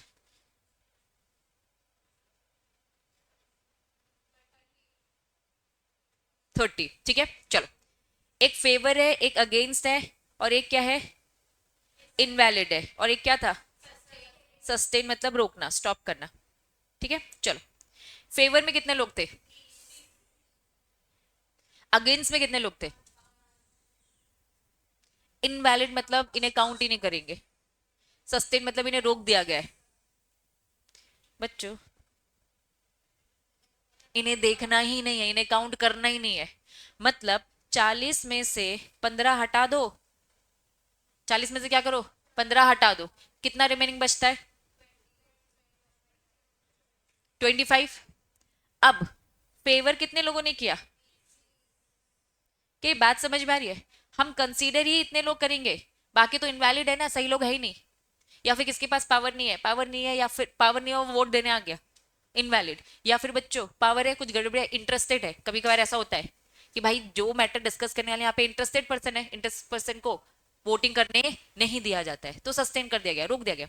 तो हम जब काउंटिंग करेंगे तो काउंटिंग में हम ये देखेंगे जो प्रेजेंट है और जिसके पास वोटिंग पावर है और जो वोट कर रहा है, ये सारी चीजें देखते हैं। वापस, प्रेजेंट बंदा, वोटिंग पावर होनी चाहिए, और वोटिंग कर रहा है, ये तीन चीजें उन्हीं को कंसिडर करेंगे, बाकी को कंसिडर नहीं करेंगे। क्लैरिटी है?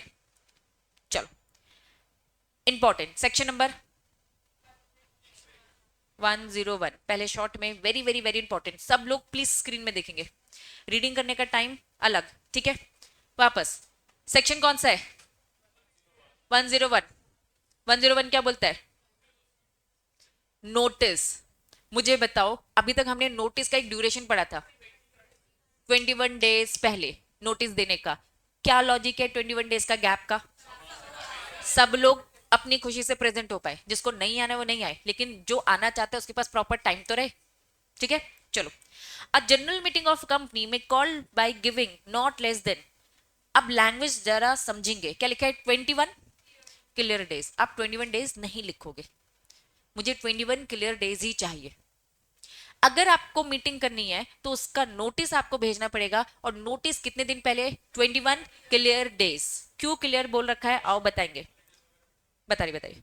नोटिस आइदर इन राइटिंग, ये नोटिस या तो किस में जाएगा, राइटिंग में जाएगा, या तो इलेक्ट्रॉनिक मोड। पहला पॉइंट क्लियर है।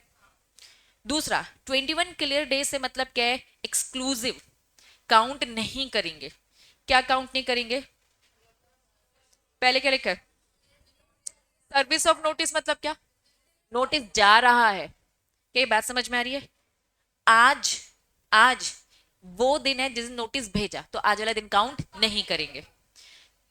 जिस दिन मीटिंग हुई है वो दिन भी काउंट नहीं करेंगे, 2 दिन हटा देना। 21 क्लियर डेज का मतलब 21 का डेज प्रॉपर गैप होना चाहिए। जिस दिन मीटिंग हुई है, ये मीटिंग का दिन है, और ये क्या है, नोटिस भेजने का दिन है। तो ये जो गैप होगा ना, ये 21 क्लियर, क्लियर का मतलब क्या है कि भाई इनको मत काउंट करो, 21 दिन में ये दोनों डेट नहीं आनी चाहिए। बात समझ में आ गई? आओ थोड़ी सी और detailing. Where the notice send by post, भाई आपने पुराने तरीके में अपना नोटिस भेजा, वो पुराना तरीका क्या था, post. It shall be deemed, अब पोस्ट का काम थोड़ा स्लो होता है, थोड़ा लेंदी होता है। Deem to be serve at the, क्या लिखा है, एक्सपायरेशन ऑफ 48 आवर्स। हमने आपको एक्स्ट्रा टाइम दिया, अगर आपने पोस्ट के थ्रू भेजा है तो हमने आपको 2 दिन दिए, 2 दिन मतलब कितने, 48 आवर्स। बात समझ में आ रही है। After the letter containing the same is post, आज अगर मैंने पोस्ट किया है, आज अगर मैंने पोस्ट किया है तो बच्चों हमारा 48 आवर्स की काउंटिंग, मतलब 2 दिन आपको एक्स्ट्रा मिलेंगे। अगर आपने इलेक्ट्रॉनिकली आज भेजा है, इलेक्ट्रॉनिकली आज भेजा है, तो आज वाला दिन, मैंने आपको क्या बोला, जिस दिन नोटिस सेंड किया, जिस दिन नोटिस सेंड किया और जिस दिन मीटिंग की डेट है, इन दोनों को कैलकुलेट नहीं करेंगे। तो नोटिस आपने इलेक्ट्रॉनिकली भेजा है तो आज ही भेजा, आज ही पहुंच गया होगा।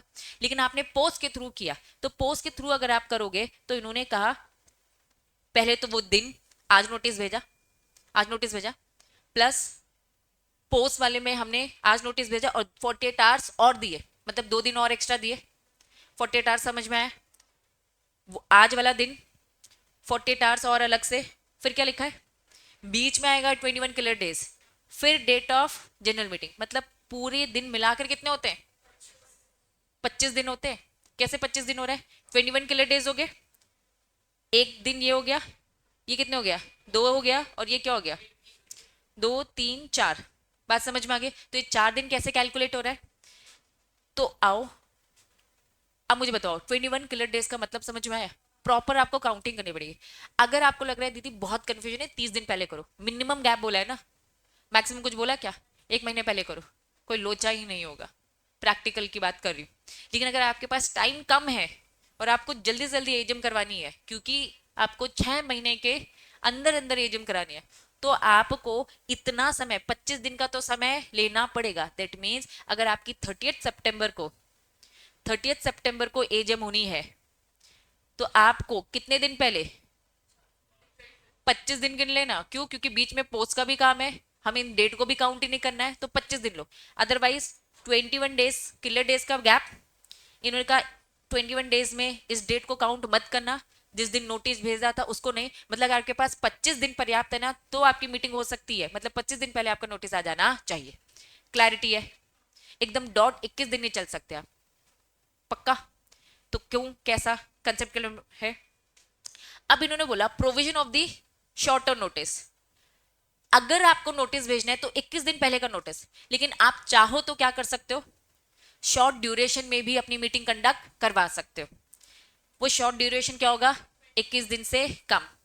अगर आपकी कंपनी अगर आपकी कंपनी एजीएम करवाना चाहती है और 21 दिन से शॉर्ट ड्यूरेशन का नोटिस देना चाहती है, तो कर सकती है। कंडीशन कंसर्न, या तो राइटिंग में इलेक्ट्रॉनिक, रिसीव बाय मिनिमम क्या 95% मेंबर एंटाइटल टू वोट, ये रिक्वेस्ट करते कि भैया हमें शॉर्ट टर्म नोटिस आना है। मतलब अगर टोटल शेयर होल्डर ही कितने होंगे? 100%। अगर 95% अगर हाँ बोल देते हैं कि हाँ हमें शॉर्ट टर्म नोटिस से चलेगा, हमारा पर्पज ही क्या था? इन मेंबर्स को टाइम देना कि मीटिंग में आ जाए। अगर 95% अगर अग्री करते तो शॉर्ट टर्म नोटिस भी अलाउड है। क्लैरिटी है? पक्का? अगर आप एजीएम करवा रहे हो, सॉरी ईजीएम करवा रहे हो, तो मेंबर ऑफ द कंपनी, दो situation, company having share capital और company not having share capital.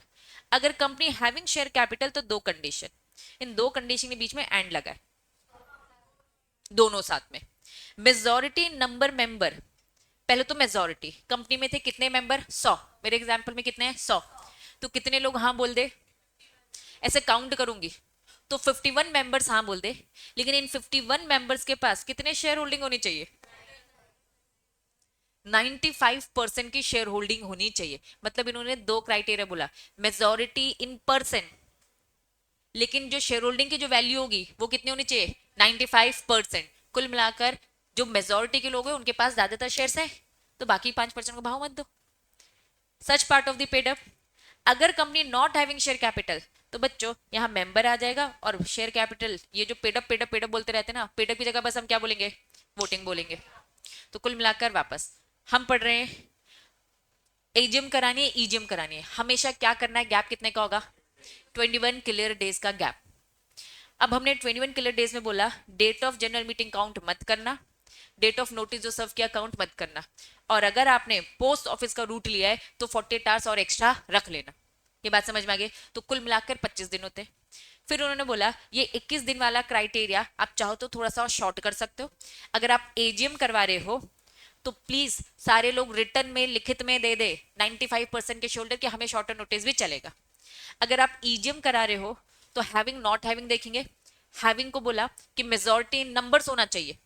Counting में नंबर्स 51 लोग आ जाते और इन 51 के पास जब शेल्डिंग देंगे 95 अगर इनकी हाँ होती है तो हम मानेंगे, दोनों में से कंडीशन एक भी फुलफिल नहीं होती तो ना है। और अगर नॉट हैविंग है तो 95% वोट वाले लोग अगर हाँ बोलेंगे तो हम करेंगे। तो कुल मिलाकर कंक्लूजन ये 95% की हाँ चाहिए। सब में 95 बोला। ये SS2 क्या होता है?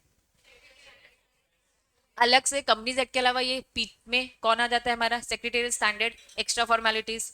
Notice of the general meeting shall B कहां पे देखना चाहिए? कंपनी के वेबसाइट में भी दिखे, मतलब मेंबर के घर पे तो पहुंच गया ना, वेबसाइट में भी दिखेगा। इफ एनी, ठीक है। Notice also specify serial number of meeting, ये कौन से नंबर की मीटिंग है? मैंने कहा ये एजीएम हमारी 26th एजीएम है, 26th एजीएम है। इसका मतलब आपको ये पता चल जाएगा मेरी कंपनी को कितने साल हो गए? 26 ईयर्स हो गए भाई, साल में एक ही बार होती है। तो इन्होंने कहा भाई नंबर हमें बताओ, कौन से नंबर की मीटिंग चल रही है? अगर 101 है या फिर 120 है, दैट मीन्स इतने साल हो चुके। मीटिंग का हमें सीरियल नंबर चाहिए। Notice shall be accompanied by the attendance slip. इस नोटिस में क्या होना चाहिए? अटेंडेंस नोटिस घर पे दिया था, 21 दिन पहले एक नोटिस दिया था। नोटिस सिंगल नहीं होता, बहुत सारी चीजें होती है उसमें। तो नोटिस के साथ क्या मिलेगा आपको? Attendance slip. अटेंडेंस स्लिप होगी एक, साथ में आपको क्या मिलेगा? एक प्रॉक्सी फॉर्म। अगर आप नहीं आ पा रहे हो, आपके बिहाफ में कोई और आएगा, उस प्रॉक्सी के फॉर्म को भरो और कंपनी को सेंड करो। अटेंडेंस स्लिप भी होगी इसमें, ये स्लिप लेकर आने का। With the clear instruction for filing, उसमें साफ लिखा होगा भैया इसको फाइल कर सकते हो, स्टैम्प कर सकते हो, साइन कर सकते हो। प्रॉक्सी फॉर्म को डिपॉजिट कब क्या करना है, ये पूरी डिटेलिंग लिखी होनी चाहिए, ताकि आप नहीं आ रहे तो कौन आ रहे, ये कंपनी को प्री इन्फॉर्म्ड हो। नेक्स्ट, मीटिंग जो कन्वे हो रही है upon due notice shall not be postpone, नहीं होगी और कैंसिल नहीं होगी। पोस्टपोन कैंसिल वाली कहानी थोड़ी सी अलग है, मीटिंग में आओगे, कोरम नहीं है तो फिर हो भी सकती है। ठीक है, तो अभी मुझे बस ये बताओ, सेक्शन 101 क्या बोलता है? पहला पॉइंट क्या बोलता है? 21 किलर डेज की बात बोलता है। काउंटिंग क्या होगी क्या नहीं होगी ये बताता है। शॉर्टर नोटिस भी चाहो तो दे सकते हैं।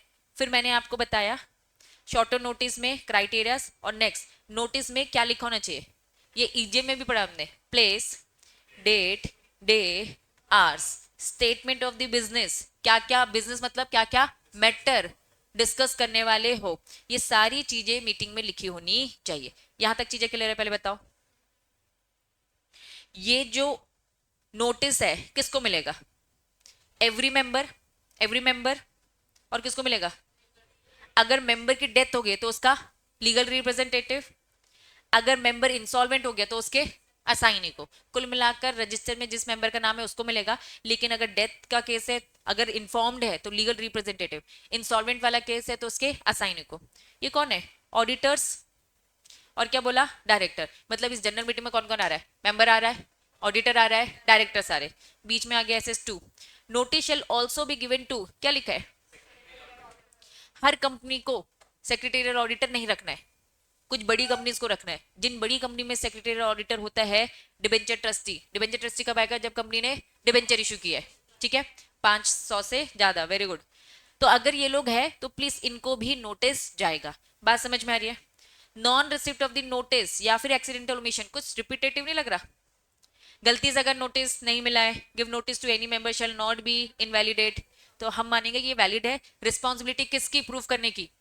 जिस मेंबर को नहीं मिला नोटिस, तो वो प्रूफ करेगा इन्होंने जानबूझकर किया, अदरवाइज हम तो मान रहे कि ये गलती से हुआ है। यहां तक चीजें क्लियर है? अब सेक्रेटेरियल स्टैंडर्ड रिपीट है। अगर किसी मेंबर की डेथ हो गई है और ये इंटीमेशन किसको दे दिया गया है? कंपनी को इन्फॉर्म कर दिया गया है, तो फिर कंपनी किसे भेजेगी? किसे भेजेगी? अगर सिंगल होल्डर है तो उसका नॉमिनी, अगर जॉइंट हो तो सरवाइव करेगा, लेकिन सरवाइव भी कौन वाला? First joint holder. अरे भाई सबकी डेथ हो गई है तो उसने किसी एक का सिंगल नॉमिनी नाम दे रखा है, सेम ये बातें हम थोड़े से रिपीटेटिव नॉमिनी वाले केसेस में पढ़ चुके। तो इन्होंने कहा कि भाई किसको मिलेगा ये स्पेसिफिक बताए। In the absence of the nominee, कोई नॉमिनी का नाम ही नहीं देकर नहीं गया है, तो फिर कहाँ आता है? तो लीगल रिप्रेजेंटेटिव, घर पे अब जो भी बच्चा होगा उसको मिलेगा। नोटिस किसको देना है? ये तुमको लेकर इंपॉर्टेंट बात है, और ये लास्ट टॉपिक है, बस समझो अच्छे से। क्या लिखा है? क्या लिखा है? शाश्वत सब बढ़िया जीवन में?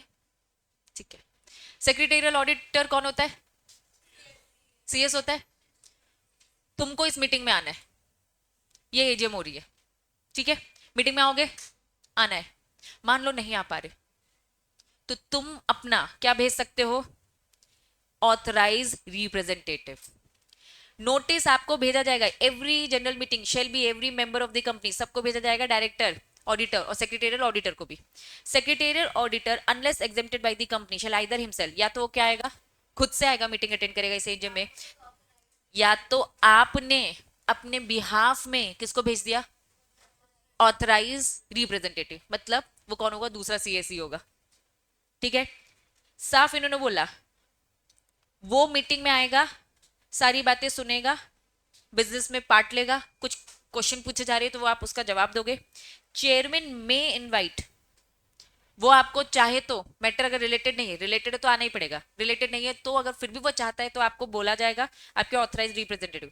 लेकिन जो ऑथराइज रिप्रेजेंटेटिव है अटेंड करेगा general meeting of the company shall be, क्या लिखा है, वो भी क्या होना चाहिए, तुम सीएस हो, तुम ऑडिटर है, तुम नहीं आ पा रहे तो अपने बिहाफ में किसी और को भेज सकते हो, लेकिन वो भी क्या होना चाहिए, क्वालिफाइड सेक्रेटेरियल ऑडिटर ही होना चाहिए। भाई वो भी तो जवाब दे सके, किसी अनाड़ी को भेज दोगे, आर्टिकल को भेज दोगे क्या, नहीं, अनाड़ी नहीं आना चाहिए।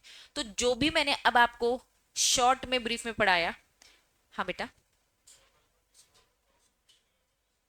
तुम कौन हो, शोल्डर मेंबर हो, सीओस हो, हाँ, तुम ऑडिटर हो, तुम एक्स वाई जेड कहीं फंस गए हो जिस कारण से नहीं आ पा रहे, तुम एक सीएस को ही भेजने वाले हो।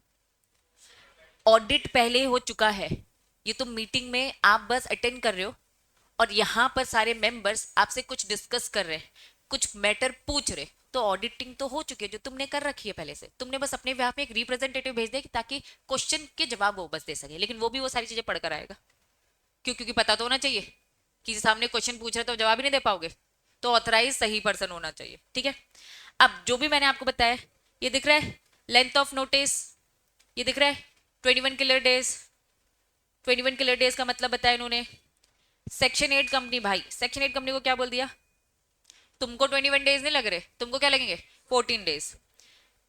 इन्होंने ये सारी बातें send by the post 48 hours, पूरी बात रिपीटेटिव, मीटिंग रिपीट नहीं करे, सुबह 9 से 6, किलर 21 डेज, ये सारी चीजें एक बार रीड कर कर आओगे। शॉर्टर नोटिस क्या बताया मैंने आपको, शॉर्टर भी हो सकता है 95 95 95, हर जगह में 95 ही था, having not having share capital, ठीक है। फिर सेक्रेटेरियल स्टैंडर्ड भी क्या बोलते हैं 95। Example, content of the notice, इसमें रुक, ये कंटेंट भी बताया मैंने, प्लेस डेट डे आवर्स बता दो, ये प्लेस ऑफ, ये वापस क्या बताने लगे 96, क्या था 96, एजीएम, एजीएम की बातें बताने लगी, प्लेस को लेकर रजिस्टर ऑफिस में होगा, रिपीटेटिव बातें, फिर से क्या बता दिया 96 आ गया, फिर से क्या आ गया, एजेंडा क्या बताया मैंने, टॉपिक बताया मैंने 4, दैट वाज एजेंडा, ठीक है। Business to be transacted at the meeting given in the notice, notice में पहले से जो टॉपिक बता के रखे ये मैटर डिस्कस होने वाले, स्पेशल बिजनेस ऑर्डिनरी जो भी है वो सब एजेंडा होता है। प्रॉक्सी क्या लिखा है, यहां से मैं पढ़ाऊंगी, प्रॉक्सी से ऊपर आपको सब रीड करना है, क्योंकि जो मैंने समझाया वो एक बार बस रीडिंग करनी है, क्लैरिटी है। प्रॉक्सी से मैं पढ़ाऊंगी। आज की सभा समाप्त।